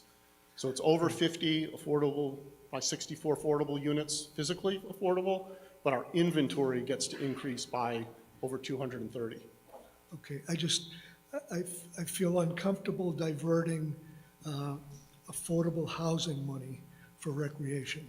And so if we want recreation, we should pay for recreation and leave the affordable housing money for affordable housing is my opinion. Thank you. Just to clear, this isn't for recreation, it's for services to seniors, and it's within it's within the ZBA mitigation that was approved and ordered. I hear you. I just feel like it should have gone to affordable housing, I guess. Your time's up, Mr. McManus. If you'd like to speak later, you can have another crack if we're still talking about it. Let's see, I saw Mr. Noonan first. Mr. Noonan? Chris Noonan, 13 Cross Street. First of all, I think Joe McManus has this right square on the head about why we're spending money that needs to go towards the missing 120, 130 units. But my question is about process towards the Board of Selectmen and Town Manager. When we were here a year ago, I believe someone amongst you sort of alluded to the fact that you were going to have an RFP, a request for proposal, a request for qualifications to go out to commercial real estate brokers to see how that building might be filled by meaning the 20 to 30,000 square feet of empty space by the private sector market. Did the RFP our RFQ ever get sent out, because I don't believe it did. Ms. Marshall? So Shelby Marshall, 7 Charles Street. Mr. Noonan, if you could clarify your question, because we're not clear what you're talking about. Okay, last year when we were here, sort of to sweeten the pot, the building was showing that was going to be about 20 to 30,000 square feet of empty space, meaning after the rec moved and after the seniors moved. And it was alluded to that the Board of Selectmen and/or town manager were going to send out a request for proposal to hire a commercial broker. We actually have 2 excellent ones that not only live in town, but actually serve town government, to see what on the market would be able to fill those spaces from the private sector market or nonprofit sector market. So therefore, we had revenue coming in to help pay for this project. So Shelby Marshall, 7 Charles Street. So we did talk about selling the senior center and getting a bit, valuations for that. We did not talk about what you're talking about in terms of the bringing in private or other nonprofits. It has been asked, that question has been asked. I'm going to defer to our town council and town manager in terms of what is allowed by law in terms of percent of space. Sorry? Oh, I thought someone said something. Percent of space in a municipal building for other non-municipal purposes. So we have explored that, but we did not commit to going with any sort of RFP or bid process for what you're suggesting. I believe that if you watch last year's town meeting, you will see that you actually did do that. And I guess my question is, I really think it's slightly disingenuous when you are inferring that these other sources of revenue are going to be pursued, and here we are a year later, and it sounds like we even have confusion whether that pursuit should even happen. So that, I just find that, because that was a 4 or 5 vote difference that building was bought. So it was very, very close, and a little more clarity would be really appreciated. Thank you, Mr. Noonan. We've heard like 4 speakers in a row now who, for different points of view, seem to be against it. I'd like to now just see, is anybody standing or want to speak in favor of the motion? Okay, down here, Mr. Silverberg. Okay, thank you.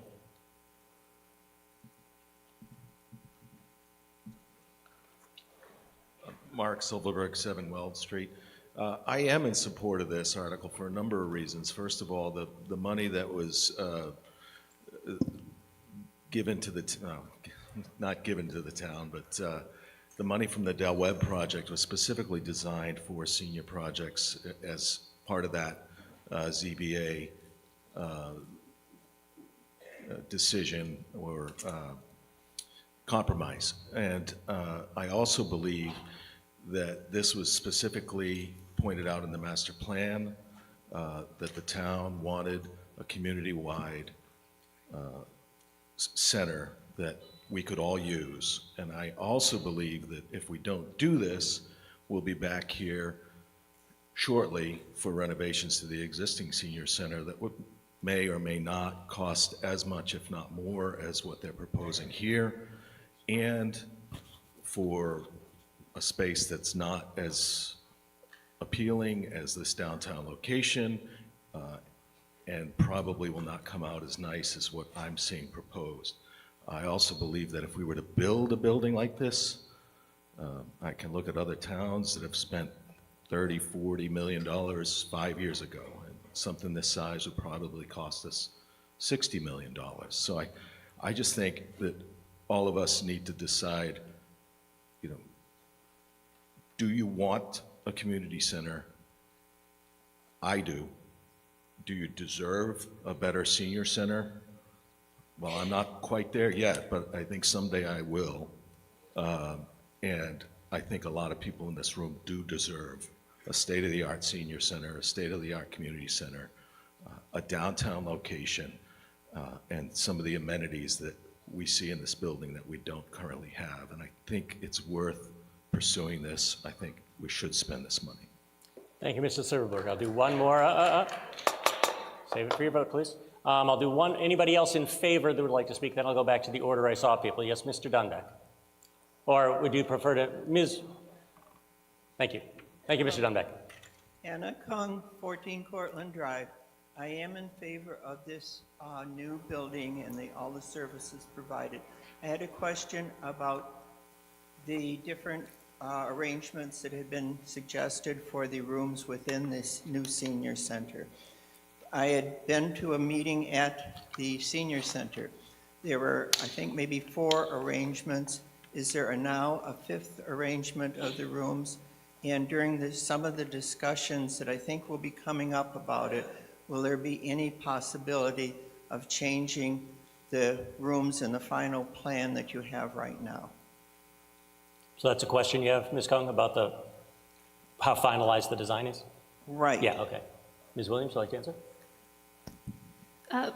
Part of the next session, the use of the funding would be to confirm this phase 1 design, so that those are the senior center rooms. So yes. Okay, so there will be some opportunity to give more opinions, like which room is what size and things like that? Yes. Okay, thank you very much. Yeah. Now, Mr. Caprioli, I saw you next. I just wanted to make sure we had some balance going on. Mr. Caprioli. Which mic should I use? Hello. Mr. Caprioli, your turn. This works? Yes. All right. Let me use this. Just speak close to, oh, okay, you're going to use that one instead? Is this good enough? Okay, fine. I'm the gentleman, if you name and address, please. Yeah, Dom Caprioli, 9 Carmody Road. I'm the gentleman, if you remember, that brought you the opportunity to not vote the $8.8 million for the purchase. That came very close, that was referred to by a previous speaker. I also want to concede that the gentleman that first spoke at this mic took the words right out of my mouth. I couldn't have said it better, and I couldn't have said it more eloquently and more prudently. Now, first of all, the idea that we're going to get money from the Del Webb project is a fraud. In Article 12, there's money transferred from the Del Webb project to the Affordable Housing Trust. That money belongs to the Affordable Housing Trust. They will spend it. They have uses for it. It is their money. They deserve it. It shouldn't go to a community recreational center. It is not appropriate. Number 2, this is not a new building. I think the lady inadvertently misspoke. This is a dilapidated dump. Excuse the language, that nobody wanted, that the owners, the Grossman family, were trying to get rid of. They couldn't give it away, but then they literally conned the town into paying $2.8 million more than the professionally appraised value of $6 million. They conned the town laughingly, and they told me personally, conned the town into paying $2.8 million more, and you're paying, you got, I believe, $154,000 a year assessment for maintenance of the general vicinity there, which means nothing and will deliver nothing. This is a broken down building. I told you from the beginning, and it's being proven. The idea that this place was going to be retrofitted for a few $1 million is an absurdity. I predicted $12 million. Boy, was I close, wasn't I? And that's just the beginning. This will be a $25 to $26 million project, and it won't be as good as if you started from ground zero and built a building, brand new building, with all the appropriate appropriate structure that the state provides for seniors and for young people, and had a building that had a life expectancy that goes along with a new building, not a life expectancy that goes along with a 20-year-old broken down, they're trying to get rid of it building. Now, I'd like to speak to the article itself. $1,120,713 is a lot of money for design. It really is. I think it's overdone. I think it's too much money. I'd like to modify it to a smaller sum, $800,000, because I think that should be a starting point, a reasonable point, rather than give me an unlimited amount of money.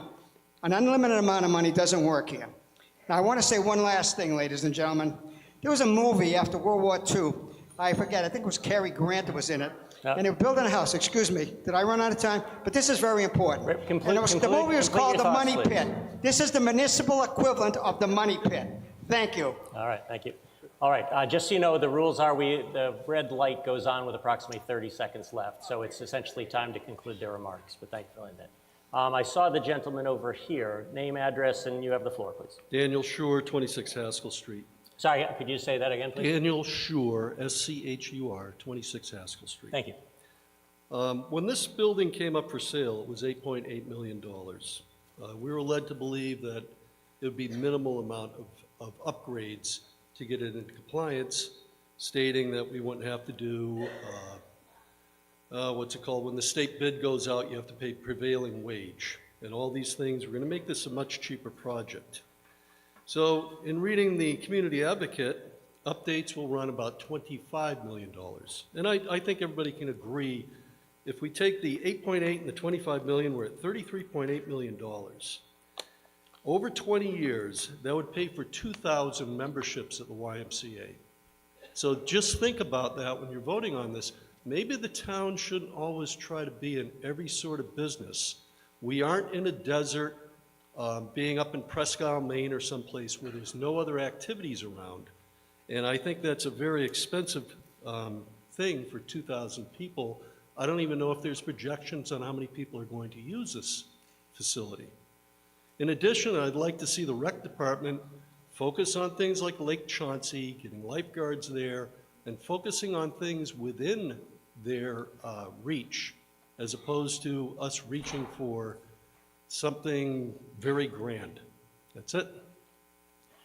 Thank you very much. The next, Mr. Edinburgh, I meant to ask if you wanted to reply to Mr. Caprioli or anyone else. Yeah. Alan Edinburgh, 8 Nash Street. I just want to provide clarification with respect to the funding source.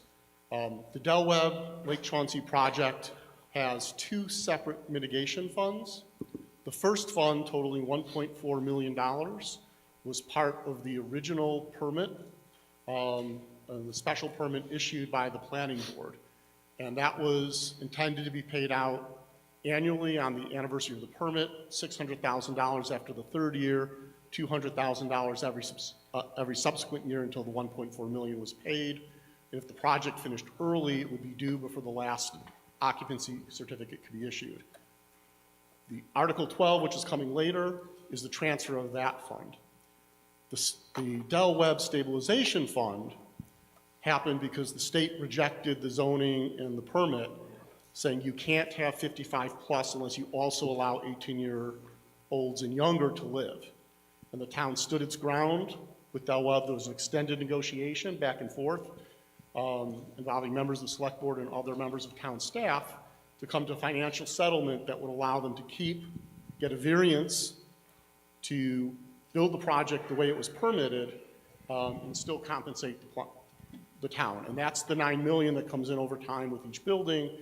Those are the funds from which this transfer is coming. And it was agreed to and codified by the Zoning Board of Appeals that it was affordable housing and or projects that support seniors, given that the Del Webb project is both housing and a service to the senior community. And so I just want to clarify that there are 2 different sources of fundings. They don't interfere with each other. I'll also point out, as people have noticed, the Housing Trust is not shy about asking the town to transfer funds. And should we see other uses for the Del Webb, what will remain and what will come in the future, we will certainly ask for it. And town meeting can decide whether or not at that time it's appropriate.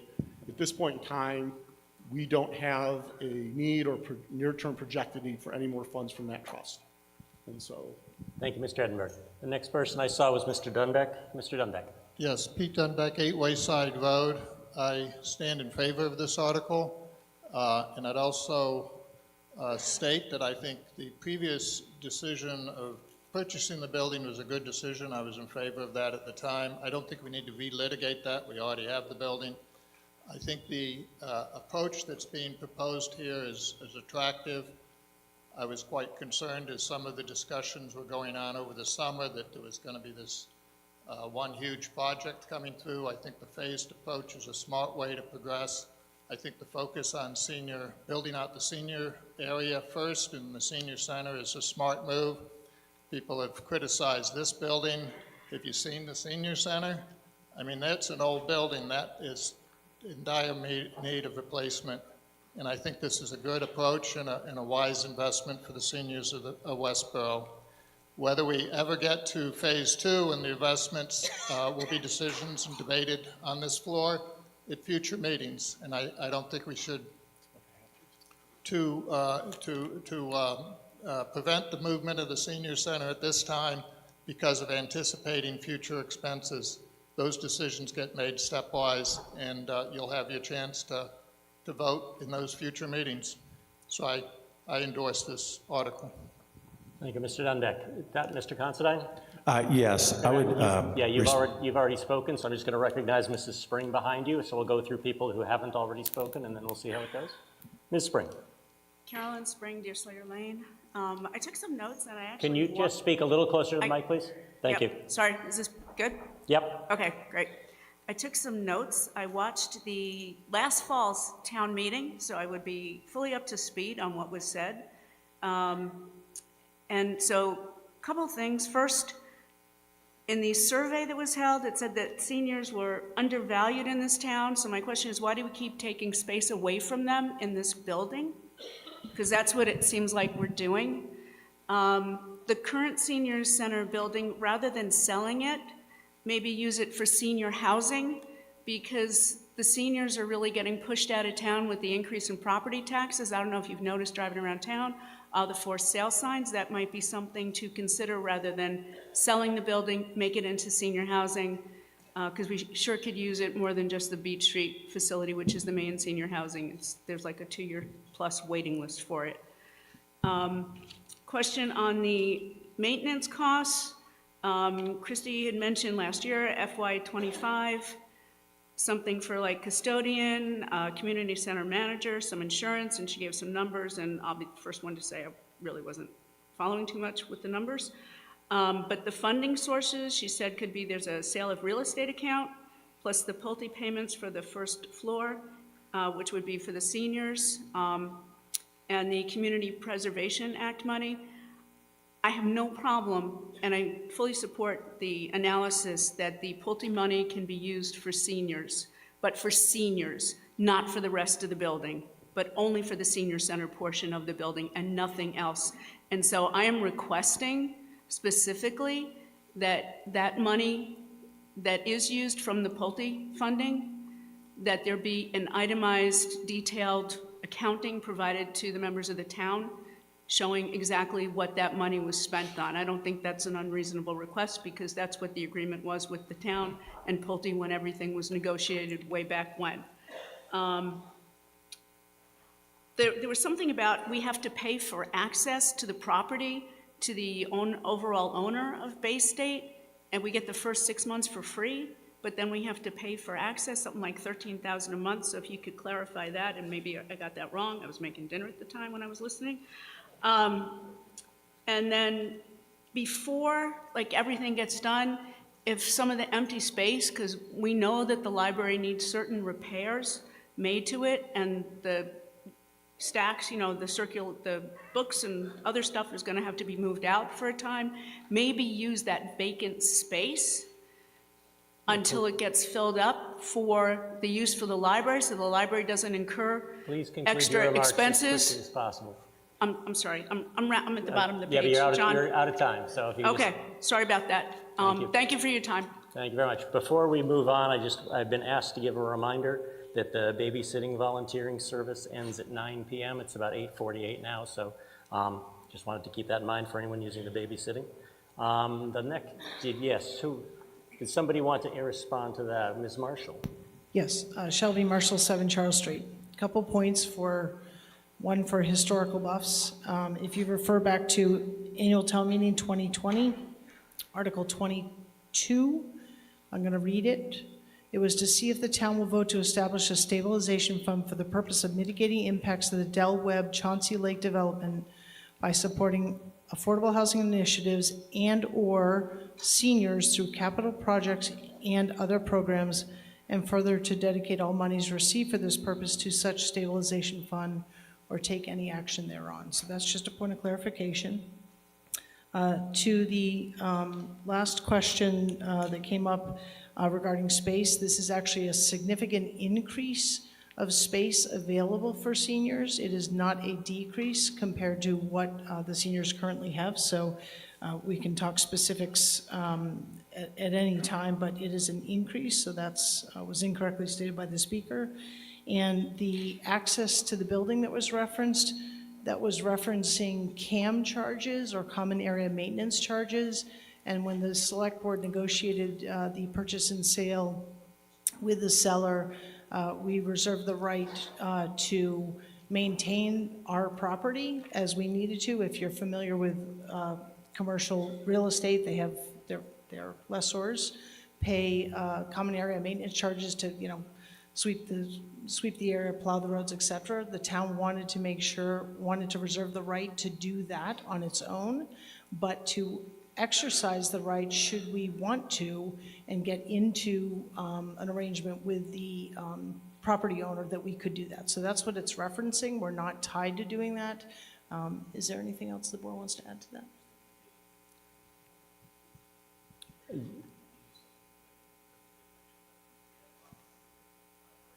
Oh, yeah, sorry, thank you. And so then the final question or suggestion, we already have it been in conversation, we meaning through the town manager, and Sean Keogh is our representative on the library building committee, offered the first floor space for use of that space during the library renovation for its library space. So, thank you. Thank you very much. The next person I saw is Mr. Bain. I also just want to let you know we are now at approximately the 45-minute mark. So we're hearing a lot of conversation, but there is, as noted in the thing, there is a way that if any voter would like to terminate debate by making no speech at some point, we've had enough debate now that motion will be allowed. But I'll recognize you, Mr. Bain, because I saw you. Yes, Ed Bain, 5 Thomas Rice Drive. I move the motion. That's what you were there for, okay. I wasn't sure if you were going to talk about affordable trust. Mr. Bain has moved the question, the purpose of which to terminate debate. Terminating debate is a non-debatable motion, which means we go straight to a vote. And for those of you new here, essentially a 2/3 vote in favor of Mr. Bain's motion means we stop debate and we go to the primary vote. I will also make note that I inferred from Mr. Caprioli's remarks that he wanted to offer a lower amount of $800,000. The way our bylaws work is that if we have a motion that varies only in the amount of money, we vote on the higher motion first and then the lower motion. But before we talk about the ramifications of that, when the light goes on, we are voting to terminate debate, which just means we go straight to a vote. So if you'd like to keep discussing, you can vote no. If you'd like to terminate debate, pressing 1 is a vote of yes. So pressing 1 is to terminate debate, pressing 2 is to continue debate. Voting has started. Voting is ended. We have 308 in favor and 46 opposed. That is a 2/3 vote. We have terminated debate. So our action now comes on Mr. Edinburgh's motion. And as I said, we have a town bylaw that says when an amendment is proposed that its only purpose is to lower the amount, we vote on the higher amount first. If that loses, we go to the second amount. If that loses, essentially it's the equivalent of the article being defeated as a whole. So what we're going to vote on now, once they clear out the system, on this we are voting for the original motion made by Mr. Edinburgh to essentially transfer and appropriate from Del Webb Chauncey Lake Stabilization Fund the sum of $1,131,413 for the purposes stated in the article. So we're voting on that amount from that source for that fund. Voting has begun.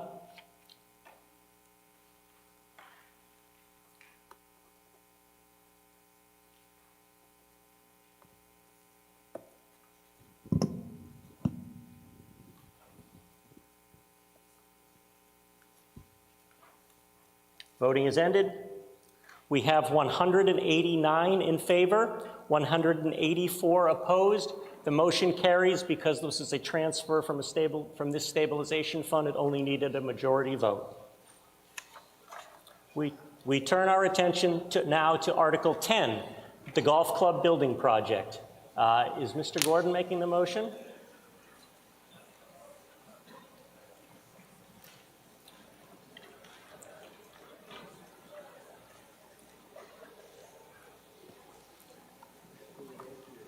Mr. Gordon, whenever you're ready.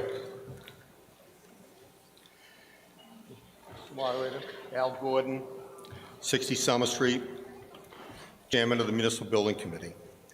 I move that the town vote to appropriate $200,000 to fund schematic design, food service consultant, public engagement, and a detailed cost estimate for the building construction and/or improvements to the Westborough Golf Club building, including all costs incidental or related thereto, and to meet this appropriation, to authorize the treasurer, with the approval of the Select Board, to borrow said sum under Mass General Law, Chapter 44, Section 7, as amended, or any other enabling authority, and to issue bonds or notes of the town, therefore, said sum to be expended under the direction of the Municipal Building Committee, which is authorized to enter into all agreements and execute any and all instruments and take all related actions necessary or appropriate to effect the foregoing.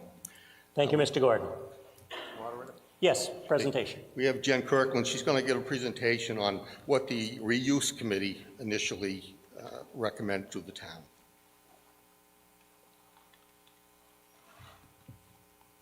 I'm Jen Kirkland, Recreation Director.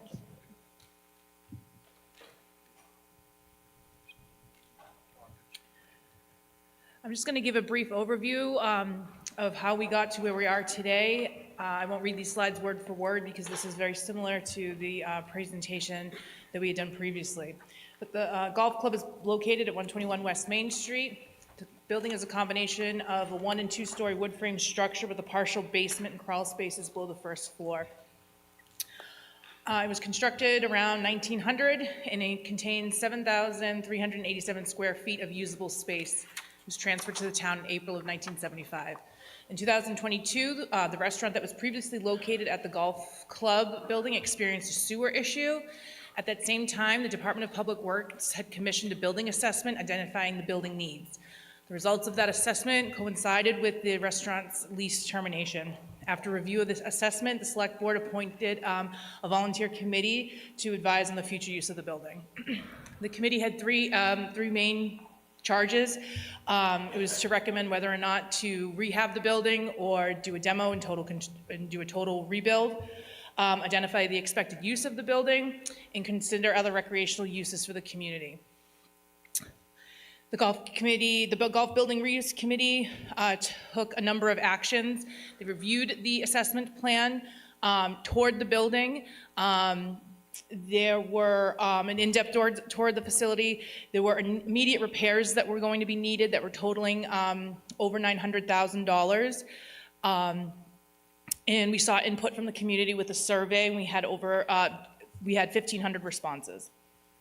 We also interviewed other golf courses and had input from DPW. These are some pictures of the building and what it looks like on the inside. So the golf committee recommended to the Select Board to demolish the current facility, use the building as a golf club, pro shop, and public restaurant with outdoor seating and function space. And on September 26, 2023, the Select Board accepted this recommendation, and shortly thereafter, the Select Board and Town Manager agreed to turn the project over to the Municipal Building Committee to manage the project. I'll let Al come back up and speak to where the Building Committee is.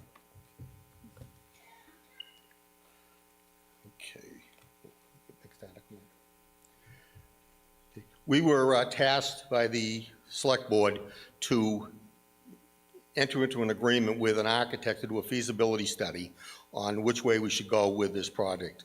We were asked to look at either knocking down the existing building and putting up a new building or refurbishing the existing building.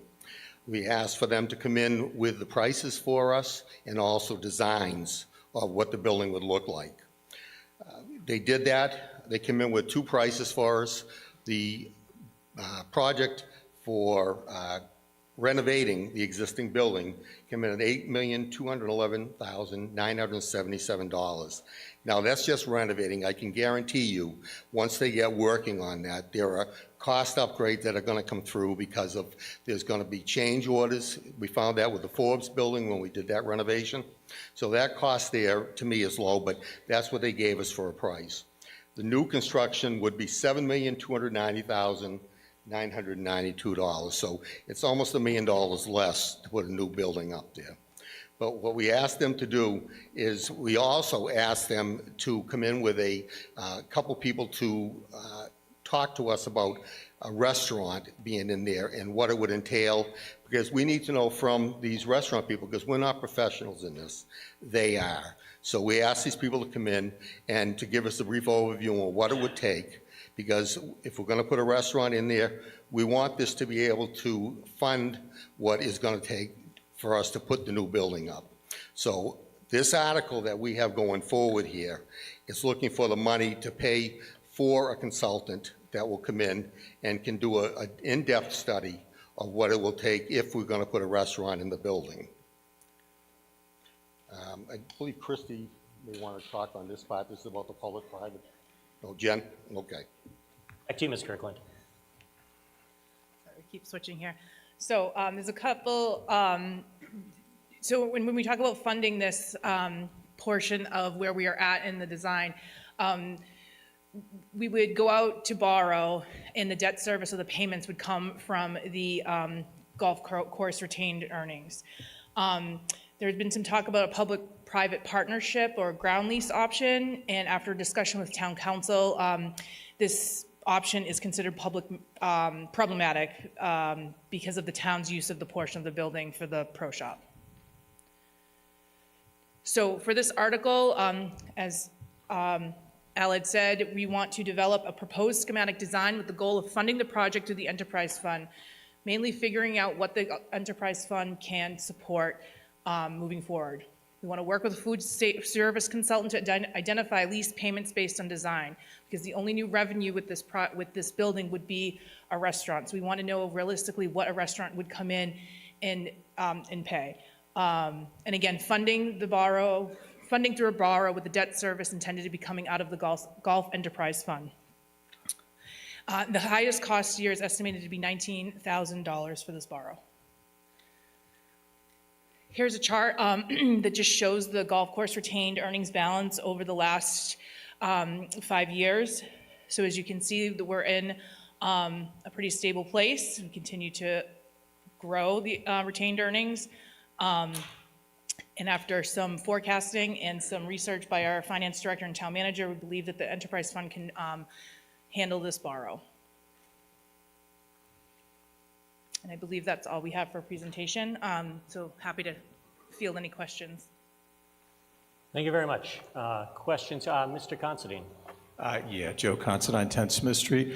Yeah, I think, again, in looking at this project, we should be looking forward as to what are the costs on a go-forward basis. We should be doing a pro forma income statement for the next 20 years. What's it going to cost us per year, and how much can we get in rents from a restaurant? Not hit us piecemeal and then give us a surprise next year that it's another 25 million or whatever it is. I am opposed to this process. Thank you, Mr. Considine. Yes, Mr. Johnson. Ian Johnson, 9 Burtis Adams Way, a Select Board representative to the Golf Club Building Reuse Committee, and also representative of the Municipal Building Committee. That's exactly what we're looking for funding here. This first phase that you funded was a feasibility study. What we determined in the Municipal Building Committee is, at those numbers, this is not feasible for the town to build. So we need to figure out what is feasible, exactly what Mr. Considine talked about. This is, has been intended from day one that this will not cost the taxpayers a dime, similar to how the golf course operates. It's why we're proposing going through the enterprise fund for this purpose, but we cannot expect the golf course itself to pay for a restaurant. We have to figure out if we can put a restaurant in there, we have to make sure that the lease payments can basically pay their share to pay for the cost of building or renovating or where we go. So really, what we're asking for here is the money to do exactly that. And as Al said, you know, we're not experts on restaurants. We, as a municipal building committee, cannot put together the pro formas that somebody that knows the restaurant business can, and that's why a portion of this fund is to hire that consultant to come in to help us identify, if you do this and it costs this, this is what you could reasonably charge for lease, and does that cover what it is? That's the only way we move forward. That's the only way we want to bring it back to town meeting, is if we can make it so this works. So that's, oops.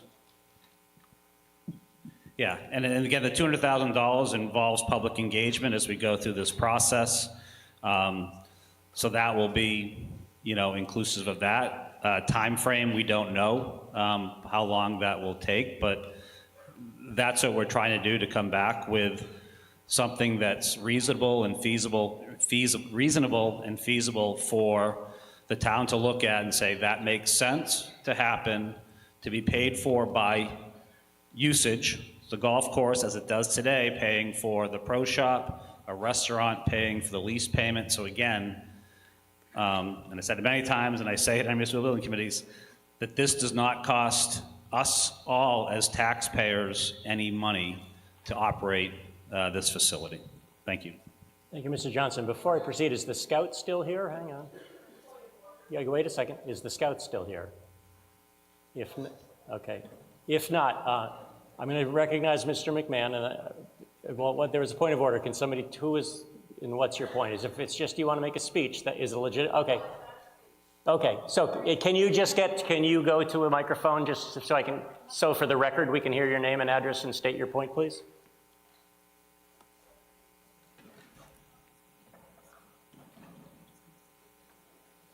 Sorry about that. I thought the scouts would still be here. And also, after Mr. McMahon, Mr. Noon, I recognize you, so if you could start making your way to the microphone after Mr. McMahon, I'll recognize you. Yes. Ellen Bresniak, 185 West Main Street.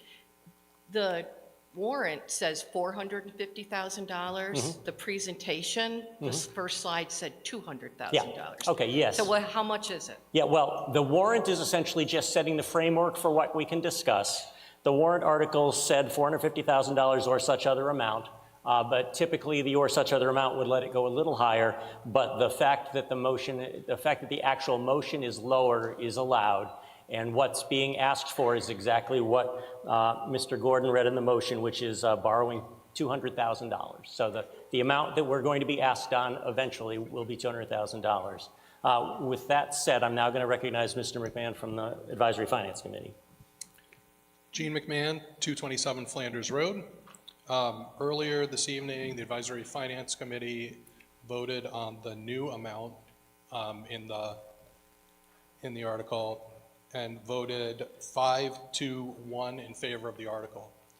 We also like to point out on page 4 of the R&R book, there was an estimate on the original 20-year loan, the cost for the $450,000. Those new numbers for a 20-year loan for $200,000. With an estimated 4.5% interest rate, the total cost would be $294,500. The average cost per year will be $14,725, with the highest of $19,000 in the first year, decreasing to $10,450. Thank you, Mr. McMahon. Hang on, wait a second. What, did somebody just call point of order? No, I didn't hear your voice. Did somebody else say point of order? It was Was it you? Conklin. Okay, Mr. Conklin, can you quickly get to a microphone and tell me your point of order?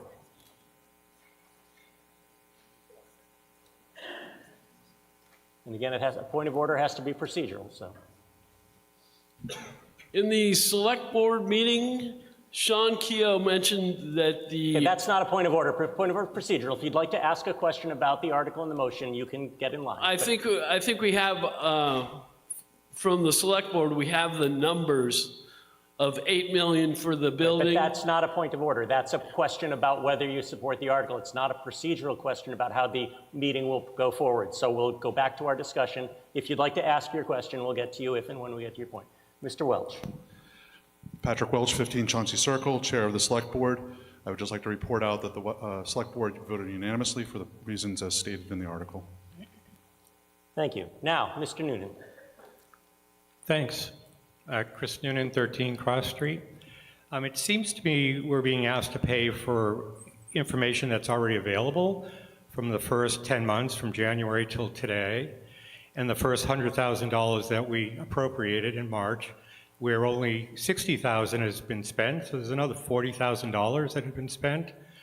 What is lacking, of course, is that the MBC town manager's process here, all the plans that have been developed aren't on public record on the town website. The estimates that have been developed aren't on town website. Even the restaurant contract for the consultant isn't on the actual web. So it's really hard for us out here, the taxpayers, when public information that's already been paid for isn't posted in a readily, easily position. And so, therefore, I would hope that we would vote this down, because then the last thing is, the projection that was just referenced, that Sean Keel brought up, is if you're gonna finance $7 or $8 million, you're talking about a $400,000 to $500,000 payment that restaurant has to make every single year. And most restaurants with 150 to 160 seats, which is what this is projected as, cannot make those numbers work, along with all the other expenses of that operation. Lastly, the last meeting of the MBC, town manager came in to tell all the MBC members that this special country club expenditures fund, if it isn't functioning, which it could easily do over 20 years based on the first 20 years, then taxpayers are going to have to pay that bill anyway. So this is not some magic fund. This is a fund that at the moment, because of COVID and golf interest for the last 3 or 4 or 5 years, is okay. But for the first 15 years before that, it was not okay. And I think this is a hugely high risk for an expenditure and our tax increase that isn't necessary. So I hope we all vote this down. Okay, yes. Mr. Johnson, would you like to respond? Yeah, Ian Johnson, 9 Burtis Adams Way, and if I could make some factual corrections there, I appreciate it. We are looking right now, the fact that this is on the plans and the cost estimates are on the website is false. We're calling those up so folks can see that they have been out there. The question on the restaurant consultant, yeah, there's nothing on the restaurant consultant because we're looking for money to hire a restaurant consultant. We haven't hired one yet, so we don't have any, there's no document to show because we have no funding. We can't put something out there that we haven't done yet. That's what we're asking for money for here. Mr. Noonan's correct. With any enterprise fund, we have water, sewer, country club, wastewater. If there isn't enough revenue to pay for that, to pay for what's asked for, the town could be asked to pay funds for that. So that is absolutely correct. What is incorrect is, yes, we showed 5 years, but the prior 50, as far as I know, and I don't remember all the way back to 50, although I am over 50 and been in town that long, the town hasn't paid money for that. That funding has always come from the usage by the golfers. So the fact that taxpayers are paying for this, to me, is not a statement of truth. That's why we have the retained earnings, and that's what, if folks go back and look as when we funded for equipment or what we funded for tonight for cart path repair, it comes from country club retained earnings. This does not come from your tax bill. It is not a raise and appropriate. It's a transfer of money that comes in from those who use the golf course and pay the fees to use it. Thank you. Thank you, Mr. Johnson. Let's see, is that Mr. Boudeleary? Yeah, well, Yes, it is. the time was just about up, so I'll come back. So, Mr. Boudeleary, is that you? Yep. Yeah, go ahead. Steve Boudeleary, 9 Thomas Newton Drive. A couple things in the sense that the money is not given back to the taxpayers that gets raised from fees and restaurant earnings. It is a kind of the taxpayer paying for it. The other thing I want to say is, we have a golf course that's great. Maybe we don't need to be in the golf course business, but it's nice we have one and it's already established. I don't think we need to be in the restaurant business as a town. We have plenty of other restaurants that are privately owned, and I'd like to support private business rather than having the town support a restaurant. And so I think we should go skip an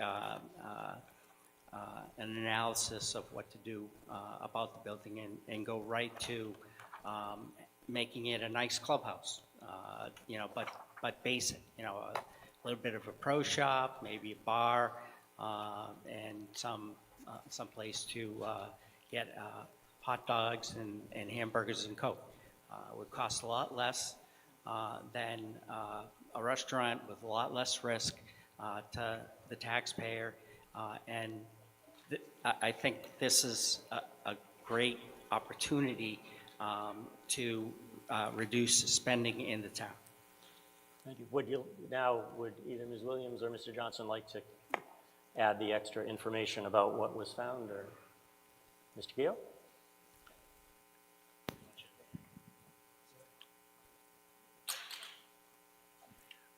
Sean Keogh, 5 Yorkshire Circle.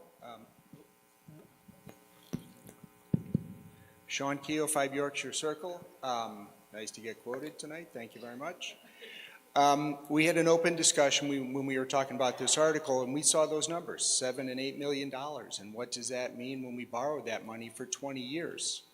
And we don't think it's sustainable. And that's why we had that open conversation at the meeting. And we need to figure out what is doable. And maybe it is a pub, and that's it, selling hot dogs. But we need to come to that conclusion, and we need a consultant to help us say, honestly, you're going to get X from a consultant, or from, you know, a restaurateur who's willing to take over this space. So that's why we're here today, and so thank you very much.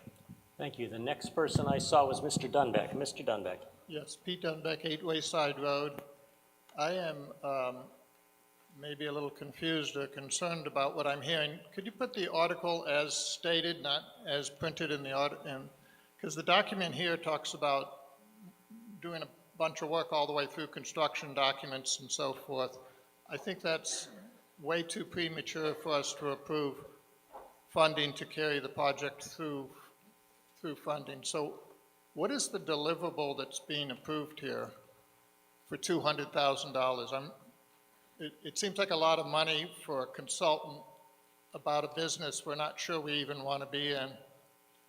Can somebody explain what we're getting for the $200,000? I think this is confusing. I'm confused, and I hear other people making statements that talk about subsidizing a restaurant and so forth, which I'm against, and I don't think the town should underwrite the loan of a restaurant, private business, and so forth, so I'm against all of that.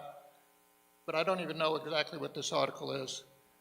And the second thing I wanted to say is, I don't feel there's a great urgency in making this decision tonight. I think we could very well put this off for a year or 2 years as we have big projects coming through the system for the community center we just discussed, the senior center, all of that. The golf course pro shop is fully functional as it is, and I play golf there. I'm in the building 30, 40 times a year. The restaurant is dormant, and as I understood from our municipal building committee, it's in a stable state. There's some operating cost of heating the building, or conditioning the building to keep it from growing mold or anything. But it seems to me we don't need to make this decision tonight. But Thank you, Mr. Dunbeck. Ms. But I'm Williams, also would you like not to answer? clear on what the decision is. Thank you. Ms. Williams. So you're correct. So this actually, the decrease in the funding request was a result of a narrowing of the scope of the project to schematic design. So that would be the final deliverable with a cost estimate and also working with the food service consultant. But it's not through bid documents as is listed in the warrant, and that's one of the reasons that it's a reduced number. And how much of the $200,000 is the food service consultant? We're estimating about $25,000. All right, the next woman I saw, person over here, yes. Oh, wait a second. Oh, sorry, Ms. Williams. I just wanted to speak to the questions about the documents that are on the website. This is the town's website. We have on the front page of the website, if you scroll all the way to the bottom, there's what we call a spotlight for every project that we've talked about. So this is the spotlight for the golf club building. It has information about what the committees have done, also with all the related documents and reports, and that feasibility study is on the website. And I would encourage anyone to look at that as well as the spotlight for the library, the community center, the Harvey building. There's also a spotlight related to American Rescue Plan funds. So that's really where we're trying to highlight some of the major projects going on in town. Thank you, Ms. Williams. The woman at the microphone over here, name, address, and question or comment, please. Jody Fredman, 7 Cook Street. I, of course, would love to see a beautiful new restaurant in this building, but I would like to propose to reduce the amount of this request to $50,000 from $200,000 to do some assessment and consulting. I feel like we already had agreed to put in, I think, $50,000 and then another $100,000 into this building for different cost estimates. And we have so many other projects going on, and this is going to ultimately affect our tax basis. So I would propose that at this time. Okay. Thank you. So you're proposing essentially the similar wording, but going from 200,000 down to 50,000. Correct. Thank you. We'll get to that when we get to that. Again, it would be, we'd vote on the higher number first. Let's see. Ms. Kirkland, do you want, yeah. I just would like to just reiterate again that this is proposed to come out of retained earnings, which is revenue that the golf course takes in through, it's a borrow through retained, that will be paid, the borrow will be paid through retained earnings. And retained earnings is revenue that the golf course takes in through greens fees, carts fees, memberships, things like that. Thank you. I saw the gentleman in the t-shirt next, I believe. Hi, Mike Hightower, 2 Garfield Drive. Sorry, what was your address? 2 Garfield Drive. Thank you. I'm the superintendent at the golf course for 24 years. I noticed you put up our enterprise fund numbers of 500,000+. We did have those similar numbers probably 15 years ago and spent that down to 0 because the golf business is cyclical. Okay, so right now we're riding high. We've done very well again through COVID, and golf looks like it's going to sustain itself for a little while, but it is cyclical. I think any monies that come out of this enterprise fund should go towards helping to maintain the golf facility as a recreational facility, not for a restaurant or a bar. We currently have a fully functional pro shop that needs new carpet, but other than that, it pretty much functions just fine. Our volume is up. It has not been affected at all by not having a restaurant. I think that's evidence that we really don't need a restaurant. I think the project has been ill-conceived from the start. Demolishing the building and adding parking was never considered as an option, I believe. It was what type of building do we want to replace this with? So I don't think we should fund this project. I think we should start from ground zero and look at also whether or not we even need a restaurant there at all. Thank you. Is that Mr. Turok? This microphone. Andy Turok, 25 Imperial Court. I have 2 points. First one, is the 2-story building still in play? Who would like to answer that?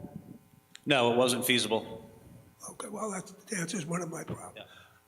I think we have to understand that there is a difference between a country club and a golf club. And we are a golf club, not a country club. We don't need to have a restaurant. How many damn restaurants do we have in this Metro West area? It ain't gonna make it.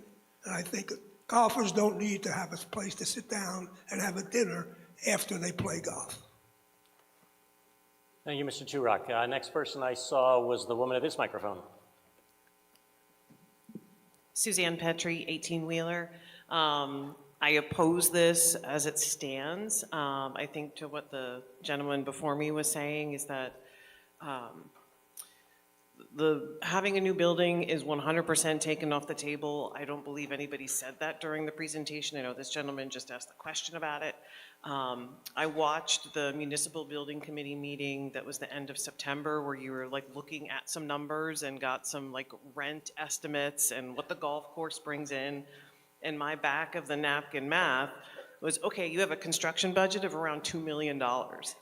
And I think you need to back into that versus everything else that you've been doing. While they're beautiful drawings, beautiful designs, I think we need to conceive that this has to be a 100% self-sufficient site. We don't want any money, and I don't think anything has been written in terms of a program to very clearly state that. And if that has just been learned, I've been kind of hearing like little bits and pieces to say that that's now what you've come up with. But I think you need to very clearly address that, because we're all very frustrated. You know, we're saying, okay, we're looking at all these really large expenditures, but I think you need to be incredibly honest and open as to how your program has changed, how the design conversation has changed, and where you are today, understanding what the numbers are. So I'm approving this as a 0. I don't even want $50,000. I want you to come back in March. Realistically, what are you asking for? I don't think you're ready for anything for prime time right now. Thank you. Thank you very much. The next person I saw is the gentleman with the microphone back here. Purple shirt. Go ahead. Yes, Paul McGrath, 56 Bowman Street. I am a member of the golf club, and it is self-sufficient, and it is a very good golf course. Mr. Hightower is a superintendent. It is an A1 course. Well, what do you need for a golf course? You need members, and to have members, to keep it self-sufficient, you need golf paths. That's what we have. You need people to come. But you also might need a pub or a restaurant. And I think all we're asking is it a pub or is it a restaurant?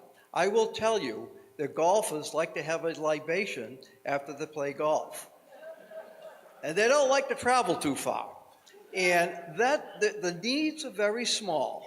So I ask that this go ahead, that this go forward. It's not going to cost any money because it's coming out of the enterprise fund, and that we look at it to see what do we really need down there. It might just be a pub. We don't need the Maison Robert.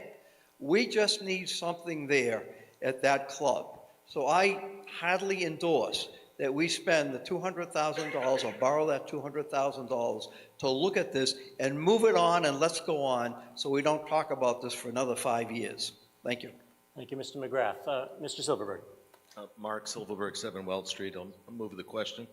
Okay, Mr. Silverberg has moved the question. We went through this earlier, but I'll remind everyone of the ground rules. Moving the question essentially is a motion to terminate debate. That motion itself is undebatable, so that means we now go to a vote only on terminating debate. If we vote in favor of terminating debate, we'll go to vote on the motions like we did before, and then we'll see how it goes from there. So when the light goes on, we are now voting on Mr. Silverberg's motion to terminate debate. Pressing 1 is to terminate debate. Pressing 2 is to continue debate. And I will mention that we had been discussing it for more than half an hour, and we'd heard input and questions from both sides. Voting has ended. We have 326 in favor and 20 opposed. Debate is terminated. Hang on, can I just get that number again? Thanks. 326 in favor. That was much more than a 2/3 vote. Our action, as I also mentioned, I think we did this last time, our action now comes first, we have two motions that differ only in dollar amount. Our town bylaw says when that happens, we vote on the higher one first. So we are now going to vote on the $200,000 borrowing, the motion that was originally made by Chief Gordon. If this fails, we'll move on to the next amended amount. But let's focus right now. So when this light goes on, you're voting either in favor or opposed to Mr. Gordon's motion that included the $200,000 amount. Voting has begun.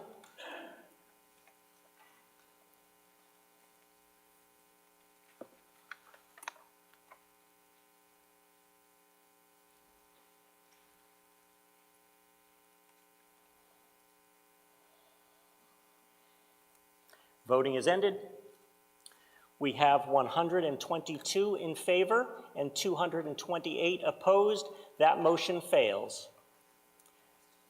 Because that motion failed, we now go on to the amendment made by the woman, I believe 7 Milk Street, was it?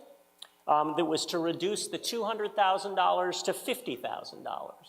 So once the system is cleared and the green light goes on, we're now voting for the motion with the replacement of $50,000 instead of $200,000.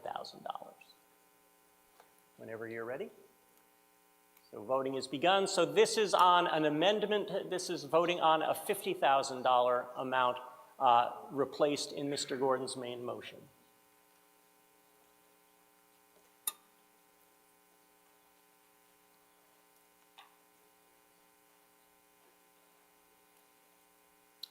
Voting is ended. We have 151 in favor and 186 opposed. That motion also fails, and since that's the end of our lineage of the motions made, the motion as a whole failed. So that means we move on to Article 11, dealing with the Community Preservation Program budget. So Mr. Ball, when you're ready, if you must leave, first of all, make sure you turn in your voting device, and second of all, please be as quiet as possible so we can continue the meeting while you're leaving. And thank you for coming tonight, and thank you for being part of town meeting. Quiet, please. Is just you can talk out. Once the doors close, you can talk outside. Mr. Ball, when you're ready, when you think it's quiet enough. Unpopular. Wow. You know, give it a second. Okay. Yeah. Okay, again, if you can keep the talking down until you're out in the lobby with the doors closed. Okay, let's give it a try now, Mr. Ball. You want to just read the motion? All right. My name is Jim Ball, 78 Lyman Street, co-chair of the Community Preservation Committee. I move that the town vote to transfer and appropriate from community preservation receipts as follows. Community Preservation Committee administrative expenses, $24,692.36. Budgeted reserves, $321,000.61. Open space, $49,384.71. Community housing, $49,384.71. Historic resources, $49,384.71 for the purpose stated in the article as printed in the warrant. Thank you, Mr. Ball. Presentation? Just to be clear, this is appropriating the funds that have been received through the CPC that was voted, in prior town meetings. This reflects what we estimate for 2025. The 2024 funds are already in the reserve accounts. This is an estimate for 2025 in that the state contribution isn't finalized until November. In fact, I just received an email during this meeting that they actually expect that to go up a bit because receipts have been trending more positively by perhaps 2 or 3%. But roughly those will be the amounts. So we are not asking to spend any money. These are funds we have on hand that the law requires that we commit to the different reserve accounts. In the future, as people request these funds, we cannot spend these funds until we come back to town meeting with recommendations that you would then vote on. Happy to answer any questions. Thank you, Mr. Ball. Any questions, comments, deliberation, pros, cons? Seeing none, our action comes on Mr. Ball's motion. I won't repeat it. It was up on the screen. It was about transferring and appropriating various community preservation receipts. When the green light goes on, voting will begin. Pressing 1 is a vote in favor of Mr. Ball's motion. Pressing 2 is a vote opposed. And while we're waiting for the vote, I'd like to thank those of you who can stay and able to stay. I'd like to thank you for staying. We appreciate it.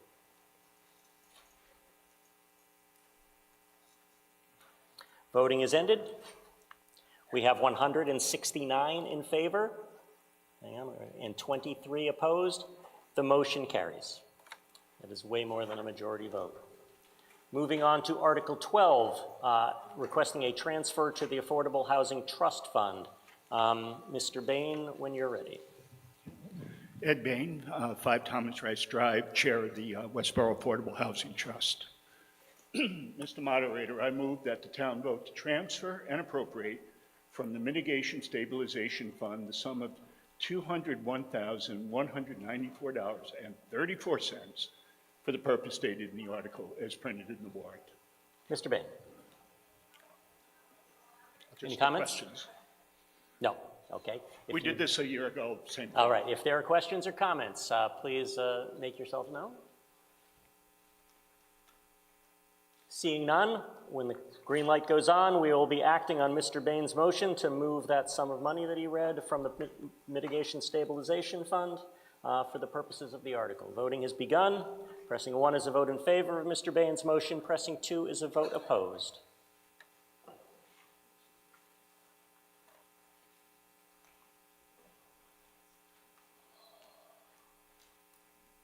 Voting is ended. We have 176 in favor and 16 opposed. The motion carries. That is significantly more than a majority. Moving on to Article 13, dealing with the acceptance of Mass General Law, Chapter 44, Section 54B, with the excitingly named Municipal Prudent Investment Standard. Mr. Keogh. Sean Keogh, 5 Yorkshire Circle. I move the article as printed in the warrant. Thank you. Mr. Keogh, any comments? In August of 2023, the state of Massachusetts passed a law that municipalities can invest trust fund monies to the prudent investor rule instead of the more limited Massachusetts legal list of investments.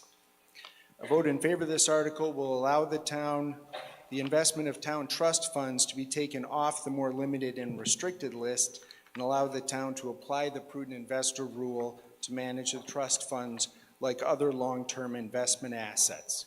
We could then consider the purposes, terms, and other circumstances of the trust and exercise reasonable care, skill, and caution to optimize returns on trust funds money. Thank you, Mr. Keogh. Any questions, comments, deliberation? Ms. Spring, can you aim the mic down at your... Yes, for those of us that are vertically challenged or short in my world. I urge everybody to vote yes for this article. I personally cannot believe that we do not already have it adopted since it was, I know that they updated the law recently, but it's been in place for a while. If anybody has any questions, I did print out exactly what Chapter 203C is, called Prudent Investor. It's Mass General Laws. You can all look it up, but basically it holds the trustee of the monies to a certain standard for investing them. And so I urge everyone to adopt it because the prudent investor it's as a reasonable person would invest money, that there's a certain fiduciary responsibility to exercise due care and caution in the investment of the town monies. So, thank you. Thank you, Ms. Spring. Any other questions, comments, deliberation? Oh, yep. Hang on. Thank you for hurrying down the stairs. Name and address, please. Yep, Dave Venzel, 8 Moore Street. My question, I don't disagree with the premise of this at all. My question is just that will it be down to one individual to do the investments, or will there be a group of people that actually discuss them before investing? I didn't quite catch the question. Mr. Yo, did you? Yeah, sorry. Better? Okay. Will there be one individual doing the investing, or will it be a group of people that actually agree to the investment before doing it? So who makes the decision about the investment? Exactly. Yes, okay, thank you. John Steinberg, Finance Director. Ultimately, the investments are managed by the Treasurer Collector of the town. We work closely in conjunction with financial advisors that ultimately advise us, being professionals that the town hires to do such. How are the financial advisors compensated for their advice?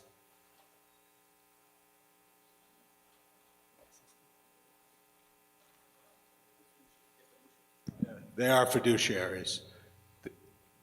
I don't know exactly how they're compensated, however, I guess the question would be, what would the fees be? Because, low-cost investing over time. 25 basis points. Thank you. Okay, thank you. Other questions, comments?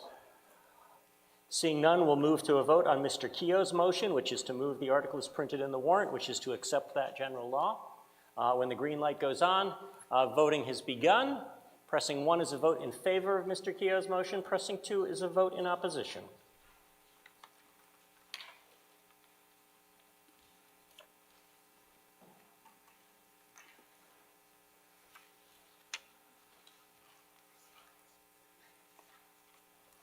Voting has ended. We have 184 in favor and 13 opposed. The motion carries. That is significantly more than a majority vote. We now turn our attention to Article 14, dealing with the contract term of information technology. Mr. Welch. Mr. Moderator, I move that the article as printed in the warrant. Mr. Welch, comments? Yes, to inform the town that the town has a multi-line telephone system which spans multiple buildings the town must comply with Code of Massachusetts Regulations 4.0, which requires all PS and ALI private switch automatic location identification services.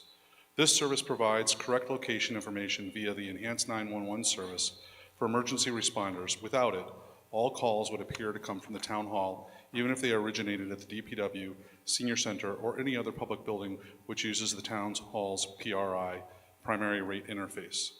Under General Law, Chapter 30B, subsection 12, the town cannot enter into a contract for a term that exceeds 3 years unless town meeting has so authorized. A five-year agreement aligns with the current 911 contract with the state, so no other terms options are available. The agreement allows for the town to cancel at any time with a 30-day notice, so a 5-year agreement is not necessarily a long-term commitment. Additionally, the cost is approximately $300 annually. Thank you, Mr. Moderator. Thank you, Mr. Welch. Questions, comments, deliberations? Seeing none, our action comes on Mr. Welch's motion, which was to move the article as printed on the warrant. When the green light goes on, we will be voting. Pressing 1 is a vote in favor of Mr. Welch's motion. Pressing 2 is a vote opposed. Voting has begun.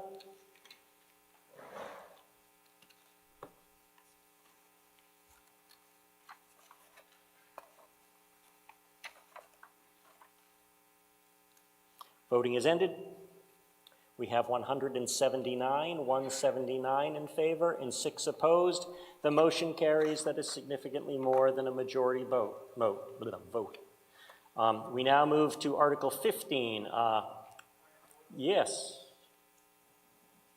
Point, please. Is that you, Mr. McCullough? Jerry McCullough, 27 Overlook Drive. I'd just like to bring forth a consideration for a revote on Article 9. Well, first of all, we have very strict reconsideration rules. They require that someone explain to me and convince me that there was a significant error of process. So we have not had for a number of years a reconsideration that can just cause a vote to be changed because the people in the room are different. So can you describe to me a serious problem with the process? Well, it seemed to me like the vote was extremely close, and I think I should have probably requested a hand count rather than on the electronic counting of votes. It's a little late for that now, so that request would have had to been made at the time. So that is not cause for reconsideration just because it was a close vote. So, okay? Okay. Thank you. Okay. We now move to Article 15. Let me just check my notes. Ms. Nurse.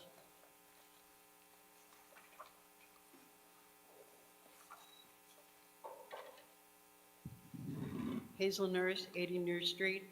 I move that the vote to authorize the Select Board to acquire by purchase or gift permanent and temporary easements for the trail shared use, pathless sidewalk, recreation and construction purposes in or under parcel ID 26-34-0, having an address of 50 Otis Street, currently owned by Atlantic Westborough Realty LLC. This is a piece of property that appeared on the site plan when this project was originally approved. The easement runs behind Amazon and will connect eventually with a trail around Huckamucka Pond. The planning board voted unanimously for this, and the parcel was previously brought to town meeting as part of the Otis Street Corridor project. Thank you, Ms. Nurse. So I did want to point out for anyone following along, note that the motion itself does not include eminent domain. That was in there as the warrant is a possibility, but it's been removed. And so therefore, the motion that Ms. Nurse made would simply require a majority vote, not the 2/3 that would have been required if eminent domain were included. So I just wanted to, I know people get confused between what's in the warrant versus what's the motion, but the motion specifically is authorizing acquisition by purchase or gift. Any other comments, Ms. Nurse, or was that the extent of your comments? No comments for me. Okay, did Ms. Gringers need to make a presentation, or are we all set? No presentation. Okay, Mr. Leslie. Walter Leslie, 207 West Main Street. As noted in the booklet, the Finance Committee had objected to the inclusion of eminent domain in this particular article. We didn't feel it was appropriate. We were very happy to see the removal of eminent domain from the actual motion. We re-voted this and now are recommending that the town votes in favor. We voted 8-0-0. Thank you. Thank you, Mr. Leslie. Thank you. Okay. Mr. Welch.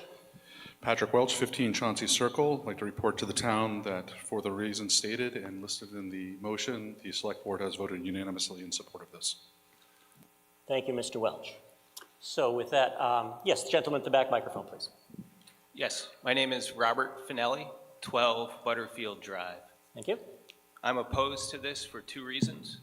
Number 1, no budget has been provided. And number 2, it's not clear if bicycles would be allowed on the trail. Thank you. Okay, would anyone like to address either or both of the concerns that were brought up? Ms. Gingras. Jenny Gingras, Director of Planning. So this was agreed to as part of a site plan review approval to be an easement. So there's no purchase planned. We would be negotiating this as an easement with Atlantic Management. Any comments about the bicycle aspect, or Mr. Silverberg? Mark Silverberg, 7 Wells Street. To be clear, most of this easement is on trails that are existing, that AstraZeneca created for their employees. They're in really pretty good shape. There may be some costs associated with taking down one section of a fence in order to access the trails so we don't have to go through the Amazon parking lot. There is also an easement from the Target ball fields down to the sewer, the water treatment facility, where there's a cul-de-sac and that road that comes out at basically almost at the train station. There's a path that people are using already for walking. So there's no proposed bicycle use at this time. It would be great if possibly kids could ride their bike to Target that way someday instead of other routes, but this is not a B-Waltz trail that we're proposing. This is on existing trails, and my expectation is that volunteers from the Land Trust will do all the heavy lifting, but I'm not on the Land Trust, so hopefully they're not yelling at me right now. So, okay. Thank you, Mr. Silverberg. Any other questions, comments, deliberation? Seeing none, our action comes on Ms. Nurse's motion that I will not repeat. When the green light goes on, pressing 1 is a vote in favor of Ms. Nurse's motion. Pressing 2 is a vote in opposition. Voting has begun.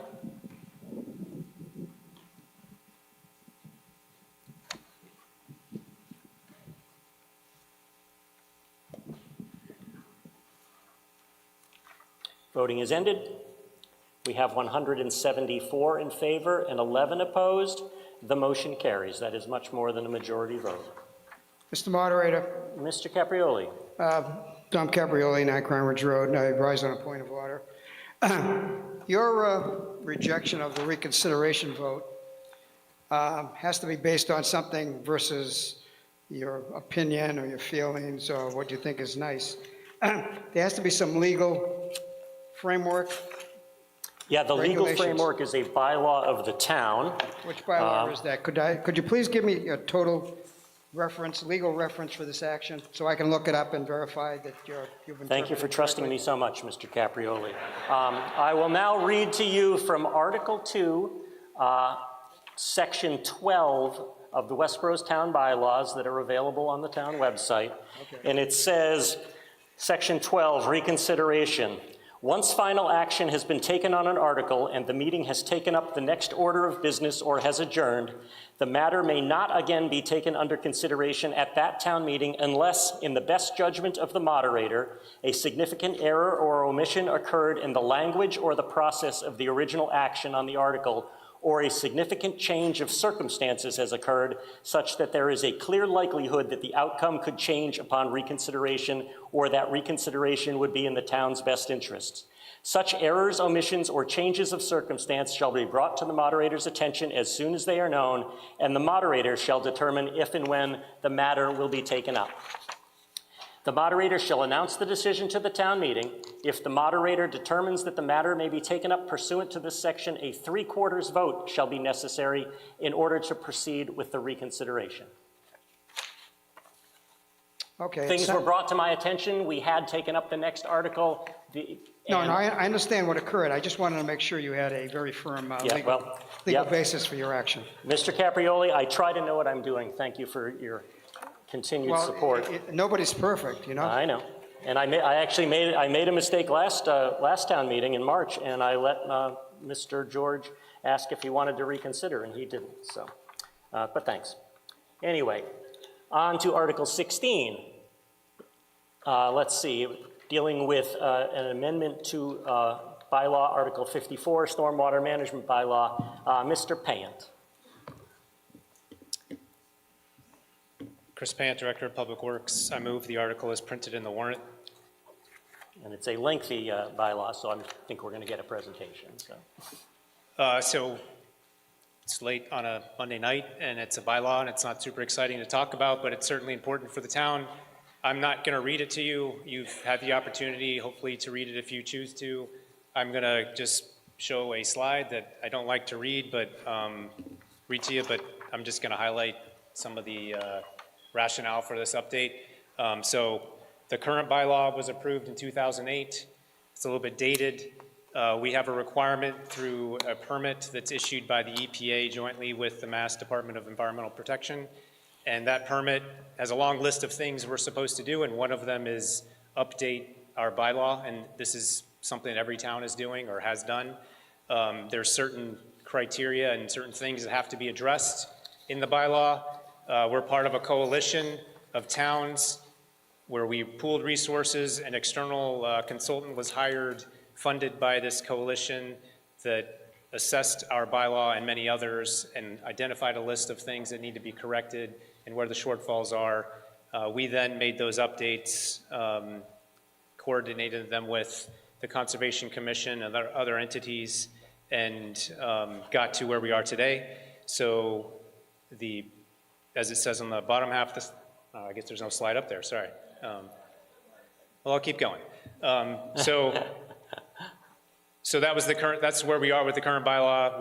We have a new bylaw, as you see in the warrant, and that bylaw completely replaces the existing bylaw, and it makes the changes necessary for us to comply with the federal and state regulations that I mentioned earlier. What it does is it removes a lot of technical terms, and if you look at our existing bylaw, there's a lot of regulation in there, and we've moved those things out. We're putting them in a separate document, which is going to be a regulation, and the bylaw that you're reading in the warrant really just gives us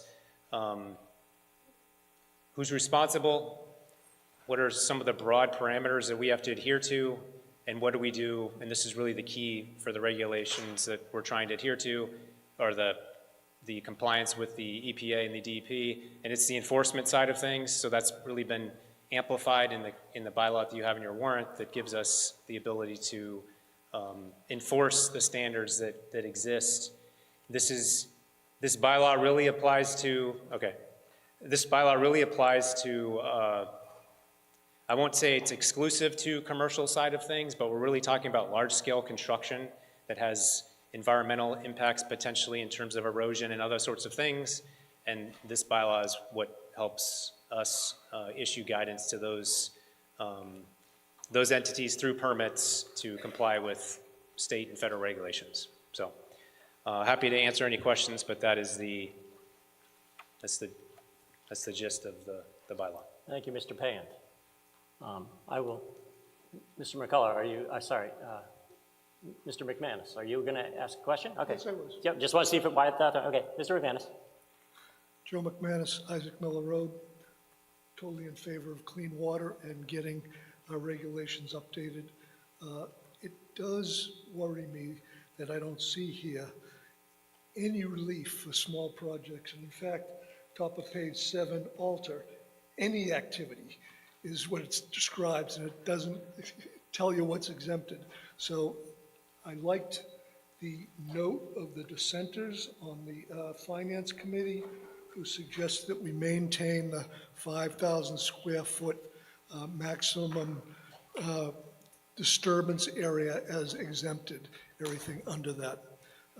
Just because put in a shed, you're saying it's just for big construction, but this says otherwise. So I would like to know what the lower exemption limit is, please. As I mentioned to the Finance Committee when we discussed this, so that 5,000 square feet, just to get everybody on the same page, the current bylaw, which is a mixture of bylaw things and regulation items, which are more technical, design associated, they're merged together in this existing bylaw. If you read it, it's half a dozen pages. The regulations we're talking about producing are 50 to 60 pages, certainly not appropriate, at least based on what I've seen of our bylaws, to be in a bylaw.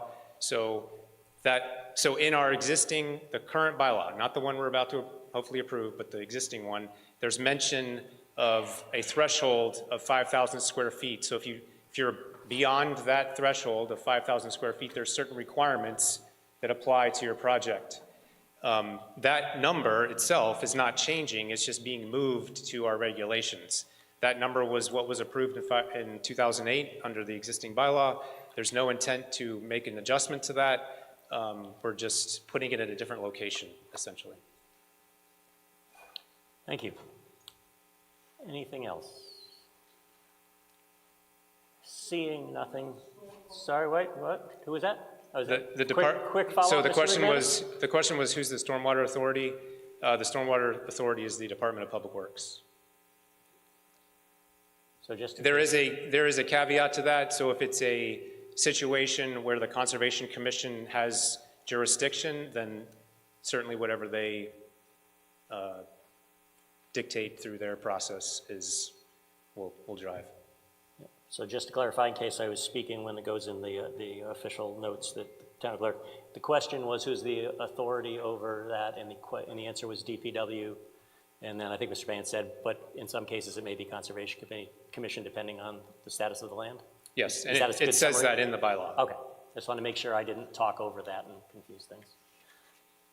Seeing nothing else, yes, you have a question. Can you get to the microphone relatively quickly, please, since our scouts have gone, since it must be homework or bedtime or something?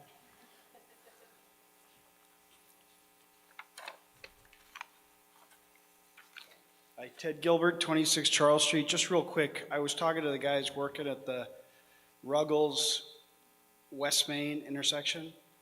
There's a new sewerage pipe. Is that related to this project? No.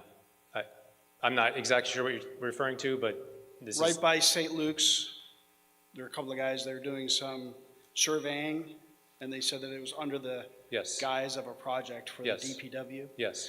And they said that it's very interesting because the pipe is actually going uphill, the new pipe, and the new flow of the water is going up towards West Main, which, and then down towards downtown. So, I don't know. Is that related to this project? It's unrelated. I mean, I can certainly clarify that, but it has nothing to do with what we're talking about here. It's related to sewer. Okay. But the work they're doing is survey associated with a future project to correct issues related to the sewer pipe on Ruggles Street. So unrelated to this bylaw. So perhaps best taken up calling the DPW and getting your answer. Okay, could I have a follow-up? Very quickly, yes. Is this a normal, is redirecting the flow with regard to stormwater. Yeah, wait a second.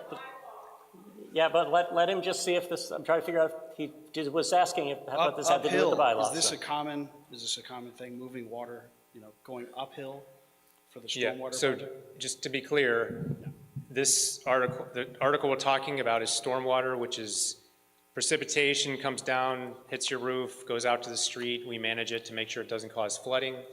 What I think you're referring to is wastewater, which is sewage, flows through different pipes, completely unrelated.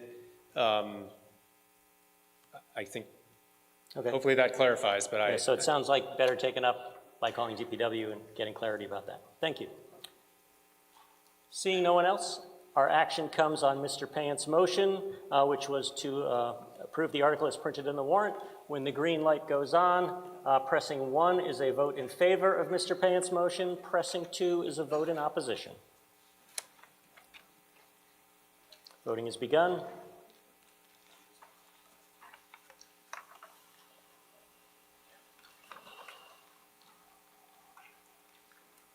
Voting is ended. We have 160 in favor and 11 opposed. The motion carries. That is significantly more than a majority vote. Our action now comes on Article 17, dealing with amending the zoning bylaw. And again, Ms. Nurse.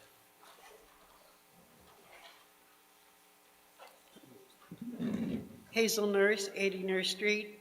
I move the article as printed in the warrant with a revision of the definition of moderate income in Section B to state household income that does not exceed 80% to 120%, and the revision of Section D1 to state but at or below 120% of the AMI. Thank you, Ms. Nurse. Okay, on Tuesday, October 1st, 2024, after 2 public hearings, the Planning Board unanimously voted 5 in favor and none opposed to recommend the town meeting approve Article 17 to amend the zoning bylaw to replace in its entirety the existing Section 6.1 of the Westborough zoning bylaw entitled Multifamily Dwellings with a new bylaw entitled Inclusionary Zoning Bylaw. The purpose is to encourage the development of new housing that is affordable to low and moderate income households by consolidating the affordable housing requirements throughout the existing bylaw. This bylaw shall substitute all previous references in the bylaw to affordable housing. This amendment consolidates the requirements into one bylaw so that it is consistent for all residential development and sets a minimum of 10 units to trigger the affordability requirement. This amendment also adds a calculation method for a payment of a fee in lieu of providing housing and a local preference requirement. The bylaw will replace an outdated bylaw for multifamily dwellings that is no longer relevant due to changes in MGL Chapter 40 and revisions in Westborough's zoning bylaw to remove the bylaw for high-rise apartments. On Tuesday, September 17th, 2024, after publication of the legal advertisement in the Community Advocate newspaper on August 30th and September 6th, the Planning Board opened the public hearing. The public hearing was continued until October 1st, 2024, when the public hearing was also closed and the board voted to recommend approval of Article 17. This is generally the part of what we're trying to do. The Planning Board and our zoning committee are trying to make our zoning code more understandable to people who are reading it or coming into the town, because many portions have been added to it over the years. They put in so that they're in different sections. And Jenny, our town planner, has a short presentation on this. Thank you. Ms. Gingras.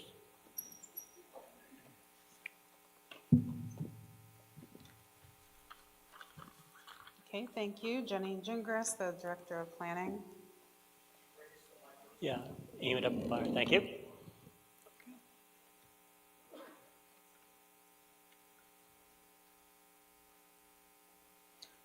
Okay. So I just have a short presentation, just a brief explanation on what inclusionary zoning means. Essentially, inclusionary means to require any residential development to dedicate a portion of the residential uses as affordable according to state standards.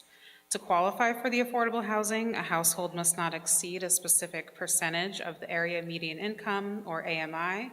Typically, this percentage is limited to 80%, as it is in our bylaw right now. To know what these amounts are, we go by an income limits table that is provided by HUD, or the Office of Housing and Urban Development. And I'll show you the table on the next slide. The affordable units that are created are limited to a specific mortgage or rent payment, which is less than or equal to 30% of a household's gross income. And the general rule is that if you are spending more than 30% of your household income on housing, you are considered cost burdened. In Westborough specifically, 38% of renter households and 19% of owner households are considered cost burdened. So this table in front of you, the numbers are from HUD, and it's what we look at for the income limits to qualify for these affordable units in Westborough. So as you can see on the slide, the median family income for Worcester County, which is what we go by, is $147,400. So if we're looking at this, I'll use the 80% area median income as an example. For a family of 4, that would be $97,800. So that family of 4, to qualify for that unit, their income could not exceed the $97,800. As part of our recent housing production plan, we specifically looked at Westborough and looked at whether our requirements are providing our community with realistic affordable housing, and we found that we are not meeting the needs of many people in town. Many town staff, including police officers, firefighters, teachers, and other administrative staff could qualify for the housing based on income levels. So why do we need to provide for inclusionary zoning? I think it's been mentioned earlier, but Chapter 40B requires that all cities and towns in Massachusetts have 10% of their total housing stock dedicated as affordable, and if a town doesn't, then they're subject to a comprehensive permit filing, also known as an unfriendly 40B. Thankfully, in Westborough, we are above the 10% threshold at 11.74%, and we are continuously working to increase that number. It is important to note, though, that while we have 975 units on our subsidized housing inventory, only 483 units are actually affordable. The rest would be market rate. So what's new about this bylaw? We already have existing inclusionary zoning, as Ms. Nurse was explaining, in our bylaw, but it's spread out in different sections and it's not consistent. It also limits the affordability to 80% AMI, which, as previously explained, does not completely reflect the needs of our community. The revised bylaw takes all of the existing requirements and consolidates it into one bylaw so that it's consistent across all developments. It also adds a minimum unit threshold where there was not one before. The 10-unit minimum came out of our economic feasibility analysis, which looked at the cost of construction for developers compared to rents and mortgages to determine what would be feasible. The levels of affordability are modified as well. As an outcome of the recent downtown plan and housing production plan, the demographics showed that we are missing out on the lower income threshold and the higher income threshold. One more thing, we also added a requirement of local preference to current residents, employees of Westborough businesses, and veterans.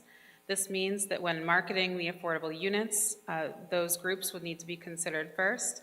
It also adds a requirement for 25% of the affordable units to be handicap accessible, and then lastly adds a calculation method and specific findings for a payment in lieu of building the housing.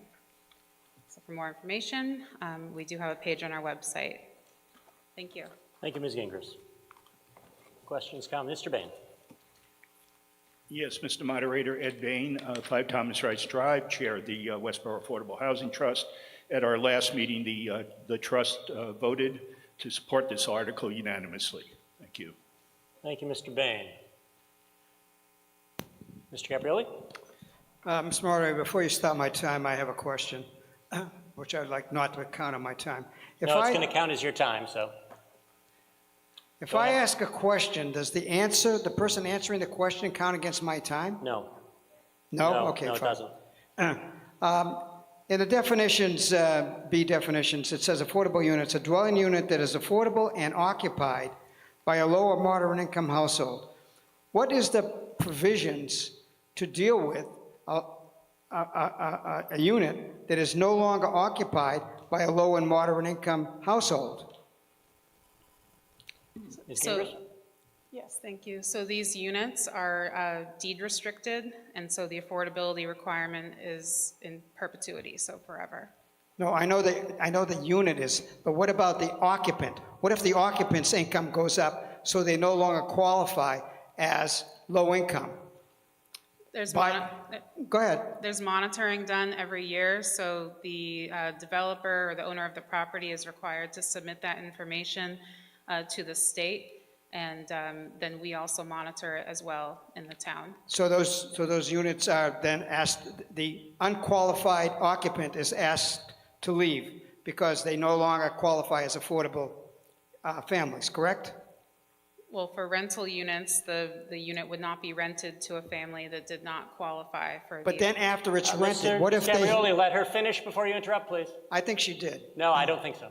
Okay, well... The rental unit could not be rented to someone that did not qualify for the housing, and for a home ownership unit, there is a process that has to be gone through the economic, or the Office of Housing and Livable Communities. What if a unit is purchased by someone whose income, 2 or 3 years later, it grows to an enormous amount, and they are the richest person in the town of Westborough, both in assets and income? They get to stay in an affordable housing unit or purchase because they qualified 2 or 3 years earlier? There is paperwork that has to be filed annually with the state to show that that family would still qualify for the housing. And if they do not qualify, what is the corrective action? That would be a question for the state. They are the ones that monitor that housing. I think this is a flaw in your article because you have no provision, no effective provision for moving people who no longer qualify for the units that they occupy. You want to talk to that? Mr. Edinburgh. Alan Edinburgh, 8 Nash Street. Some clarification. So there's separate rules for rental units and home ownership. I'm just talking about home ownership, basically. So home ownership. That's it. The deed restrictions for affordability are enforced at the time of purchase.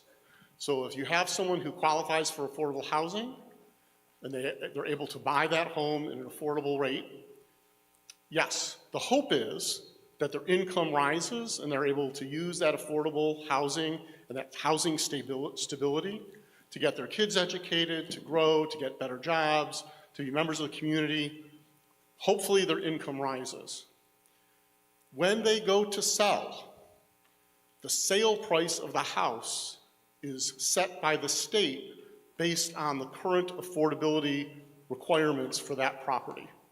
So the housing market in Westborough may have jumped 45% over a 5-year period.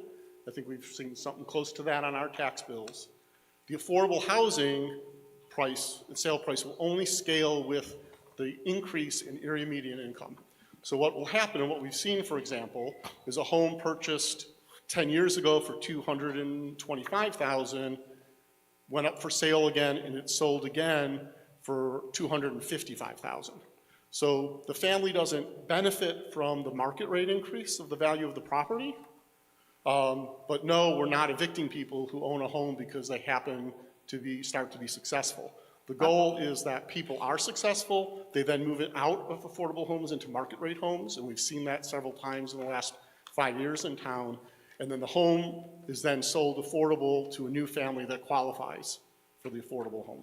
I'm totally familiar with everything you just said. My concern is that someone's income through good fortune or application for their abilities, their income rises substantially below the affordable income level, and they get to stay in affordable income housing that they purchased just because they qualified a few years earlier.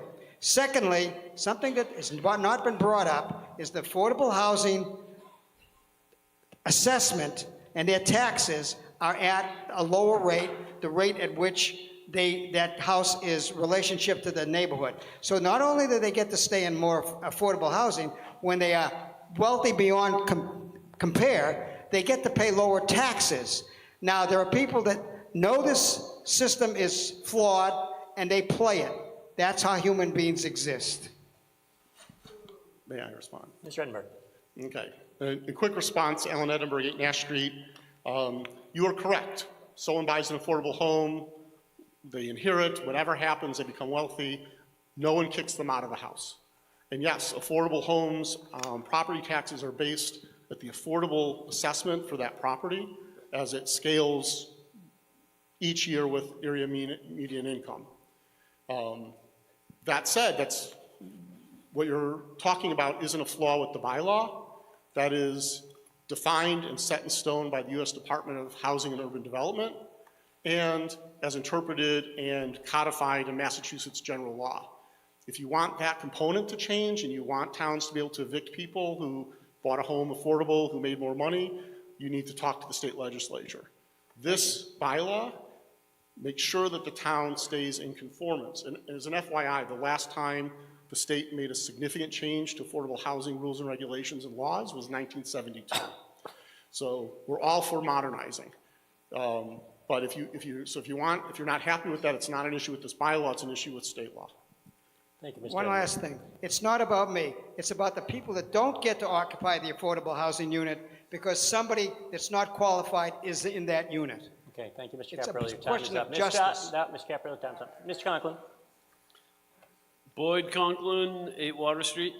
So I'm against the green revenue account controlled by the select board, probably for zero carbon. I see Sustainable Westborough. Can you, is this going to tie into the affordability zoning? Well, this is The inclusionary zoning? in this article right here. It says, the purpose of the green revenue account will be to fund various purposes related to. That's the next one, right?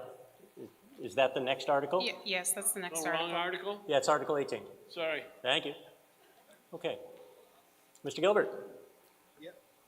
Ted Gilbert, 26 Charles Street. Just curious, it says current residents, do they have to be legal citizens of the United States? Somebody want to? It would be current residents of the town of Westborough. So I am hearing over here that they do not need to be citizens, they need to be current residents. Is that what I heard? I think that's what I heard. Mr. Edinburgh, would you want to answer that question? So the bylaw says residents. Under state law, local preference is for residents. The state definition of a resident is a legal resident. A legal resident, okay. Mr. Dunback. I'd like to call the article. What was that? I'd like to call for a vote. Pete Oh, Dunback, you're going to Gateway move the Lab question. Zone. Okay. I'd like to call for Okay, the vote. thank you. So Mr. Dunbeck has moved the question. We have been at this for over 17 minutes. I think we've got a gist of things. So enough debate that I believe we will allow that motion. As you maybe you're used to by now, the vote here, voting yes is to terminate debate and to go directly to Ms. Nurse's motion. Voting no is to keep debate going. When the light goes on, voting is begun. Again, this is to terminate debate.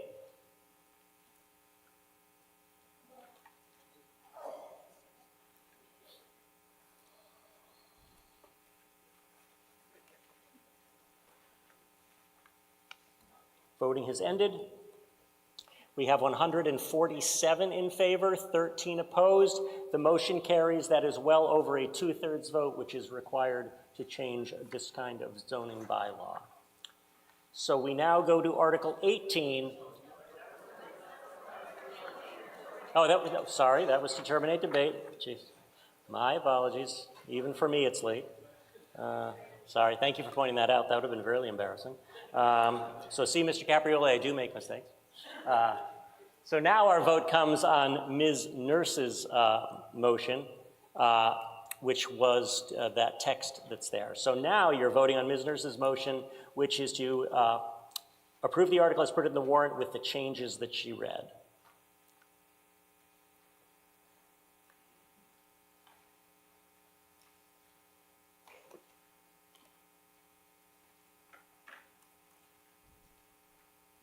And here we have 135 in favor to 16, and that also is well above the 2/3 threshold, so the motion carries. Now we move to Article 18, dealing with amending the zoning bylaw for the Highway Business Zoning District. We have Mr. Gelchich. Hopefully I said your name correctly. Close enough. John Gelsich, 50 Church Street. I move the article as printed in the warrant. Okay, presentation? Or Ms. Gingras, you want to talk about this one, just to set in context the lengthy text that we're being asked to approve? Yes, and I know it's getting late, so I'm going to try to be quick. So this, again, is Article 18 for Section 6.2, the Highway Business District Development. So just a quick overview of where the Highway Business District is. It runs along Route 9, starting at the town line for Northborough and ending at the intersection of Connector Road and Route 9. So this table, these two tables up on the screen, one describes what uses are allowed either by right or by special permit in the zoning district, and then the table on the right shows the dimensional requirements that are required in the zoning district, and those are not changing. This will continue to be the underlying zoning. So the current bylaw, Section 6.2, only applies to multifamily development in the highway business zoning district, and under the current bylaw, through a special permit through the planning board for multifamily use, the applicant can request a waiver for the dimensional parking and sign requirements, and those dimensional requirements also include open space.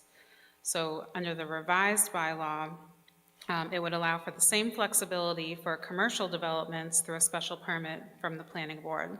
The change would allow for a commercial developer to request a waiver to these same requirements, provided that the development will result in overall a better project and that meets the findings from the planning board.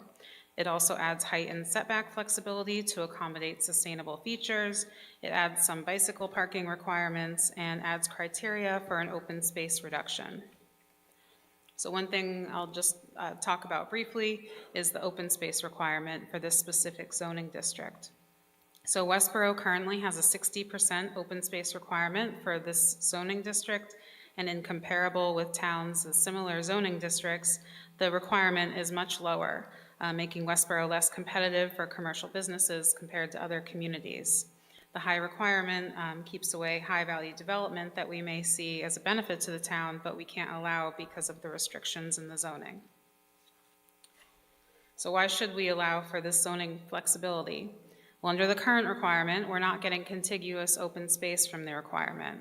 Instead, we're getting uses such as car dealerships and office parks with large parking lots, essentially, with multiple grass medians to meet the open space requirement. So by allowing for flexibility in the zoning for commercial businesses, we can attract creative, high-value developments that increase our tax base while also helping the town meet its sustainability goals. In order to qualify for this open space reduction, a project must include a specific public benefit amenity or sustainable design element. If not listed, the planning board can determine an equivalent value. To determine how to calculate what these may be, we came up with a calculation method where projects can earn up to 12 points. A development can choose multiple items in order to achieve these points for the reduction, and the planning board will establish regulations for the point system and eligible options. It's important to note that the open space requirement cannot be reduced below 30%. Should a developer choose to add a sustainable design to their project, which we would prefer, They have many options to gain these points. They could obtain LEED certification, put in solar panels, heat pumps, a gray water recycling system, additional EV charging stations, etc. By promoting sustainable design, developers can create spaces that are not only better for the planet, but also more cost-effective, healthier, and more resilient for the people who live and work in them. For more information, again, you can visit our website. Thank you. Thank you, Ms. Gingras. You have more comments? Or you just, one more? Oh, yeah. Oh, the planning board report, thank you. John Gelsich, 50 Church Street.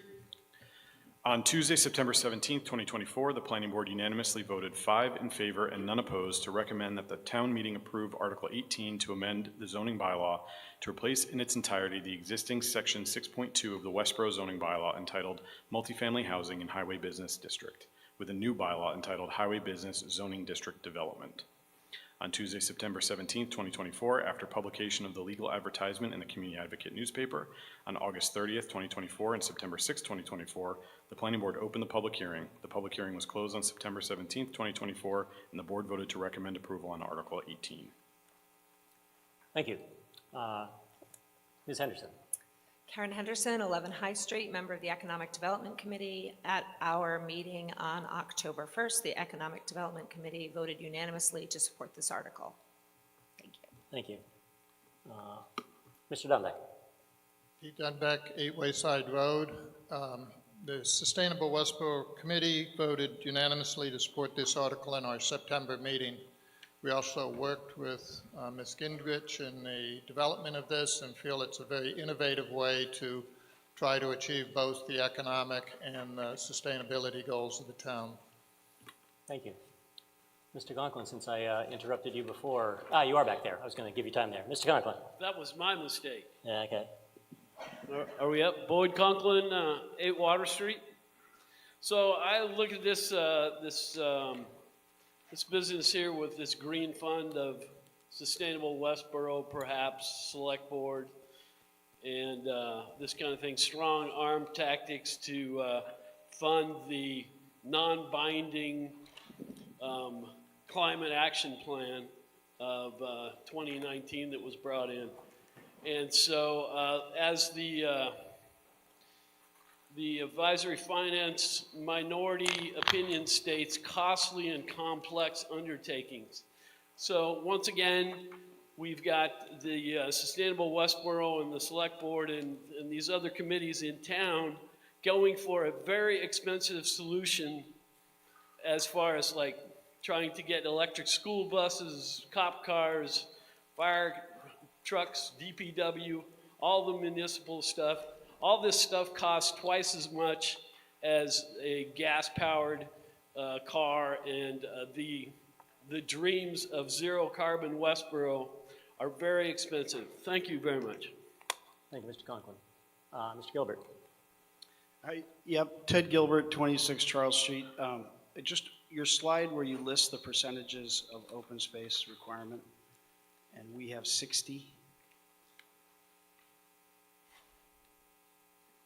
Okay, you know, commercial real estate is having a really tough time right now, okay? So how do you know that this is a disadvantage for us? Is there feedback? Have you done research on that? And do you think that the demand will come back because you've made this change? Yes, we've done extensive research and talked to many developers in the area that have built in Westborough and are looking to build in Westborough. So the creation of this bylaw was based a lot on that feedback. Okay, and so the look and feel of Westborough, I talked to a guy from Northborough who said, you know, Northborough already has a lot of its land is built up. Westborough was originally 6 or 7 farming families, and we always had more land here. I happen to think it's nice to have all this open space. Is there any kind of thought process along those lines? Maybe there's something else that we can do to preserve just open space. Mm-hmm. You know, not build another car dealership, however it's built, or mixed use, however it's built. Yep, the town has done a really good job actually in obtaining meaningful open space, contiguous open space. The 2018 Open Space and Recreation Plan, which is actually being updated right now, stated that we have a total of 5,700 total acres of open space, which is about 310 acres per 1,000 residents. The recommendation from the National Recreation and Parks Association is that municipalities should aim to have 10 acres of open space for every 1,000 residents. So we do have quite a bit of open space. We definitely are exceeding the recommendations. And I think this would also, part of this would be to, if a developer wanted to get that lower open space reduction, they could look at donating land elsewhere. But we're not finding that the open space that they're providing within the development is really meaningful. Thank you. Mr. Caprioli. I'm Caprioli, Crown Ridge Road. There's these figures an apples and apples comparison. There can be different definitions of open space in different communities, so that 30% in Westford is no less than 60% in Westborough, because they have characteristics of the open space that Westborough doesn't have. In other words, it has to be all contiguous or something like that. So I'm really concerned whether this is really an apples and apples comparison, number one. And number two, what does NA mean? What NA means that there's no requirement or Correct. an unlimited requirement? Go ahead. There's no requirement for Okay. the open space. So is this really apples and apples comparison? I mean, I like the 60% open space, but I think that some assistance to the developer is appropriate. But, you start with a very scary number, and it might not be a direct apples and apples comparison. So I really think we shouldn't try to scare anybody with the 60%. We should just say, this is what we have, and it stands alone, and we're trying to just make an improvement in terms of the characteristics of the development. Thank you. Mr. Gelchich, did you want to respond to that? Yeah, I just want to echo what Jenny is saying, John Gelson, 50 Church Street. I think the point that's trying to be made here is that the 60% isn't really 60%. It's a median, which isn't usable open space. So we're trying to find ways to actually get usable open space on the site, or somehow otherwise get better development so that we have better sustainable buildings and that type of thing. If we have 60% open space, but it's not usable, it's not worth having 60%. This gives the planning board and developers flexibility to design a better site that has better open space and better features. Thank you. Seeing no one else, our action comes on Mr. Gelchich's motion, which requires a 2/3 vote. The green light is on, so voting has started. Pressing 1 is a vote in favor. Pressing 2 is a vote opposed of Mr. Gelchich's motion. Voting has begun. As I said, this requires a 2/3 vote because it is a zoning bylaw. Voting has ended. We have 133 in favor, 17 opposed. The motion carries. That is significantly more than a 2/3 vote. And now Article 19. Mr. Johnson. Ian Johnson, 9 Burtis Adams Way. I move the article as printed in the warrant. Mr. Johnson moved the article as printed in the warrant that's related to a tax increment financing agreement with MCL Joint Systems. Mr. Johnson. Thank you. So this article authorizes the select board to enter into a tax increment financing agreement with MCL Joint Systems Limited at 23 and 25 Bridle Lane, and the property owner LRF2 BOS Oak Bridle LLC.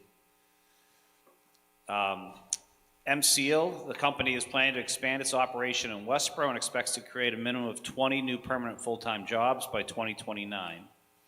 This tax increment financing arrangement only applies to the incremental increase in value of the applicable property. So there's no tax revenue loss, only a temporary reduction in how much of a tax increase would be applied to the increase in value of the property.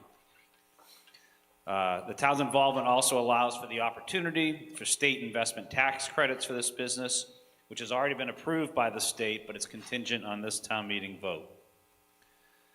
The approved draft term is a 15-year term with discount rates of 50%, 40%, 30%, 20% for the first 4 years, and then a 10% discount rate each additional year of the agreement, which is consistent with all other tax increment financing deals the town has entered into to date.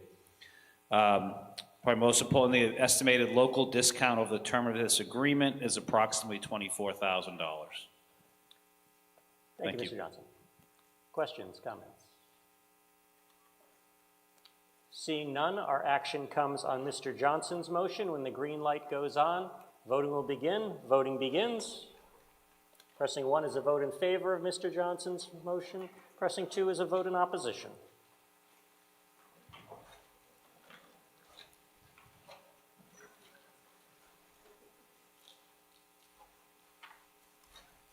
Voting is ended. We have a vote of 125 in favor and 19 opposed. The motion carries. Mr. Welch.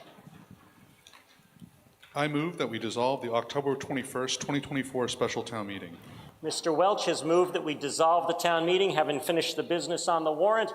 As you stand up and leave, press 1 if you're in favor of dissolving, pressing 2 if you want to stay here and watch the janitors and the rest of the staff put stuff away. Voting is started.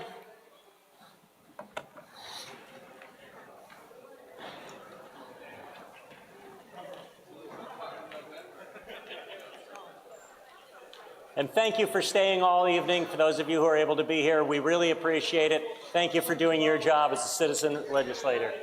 Voting is ended. We don't see the vote. You got to vote?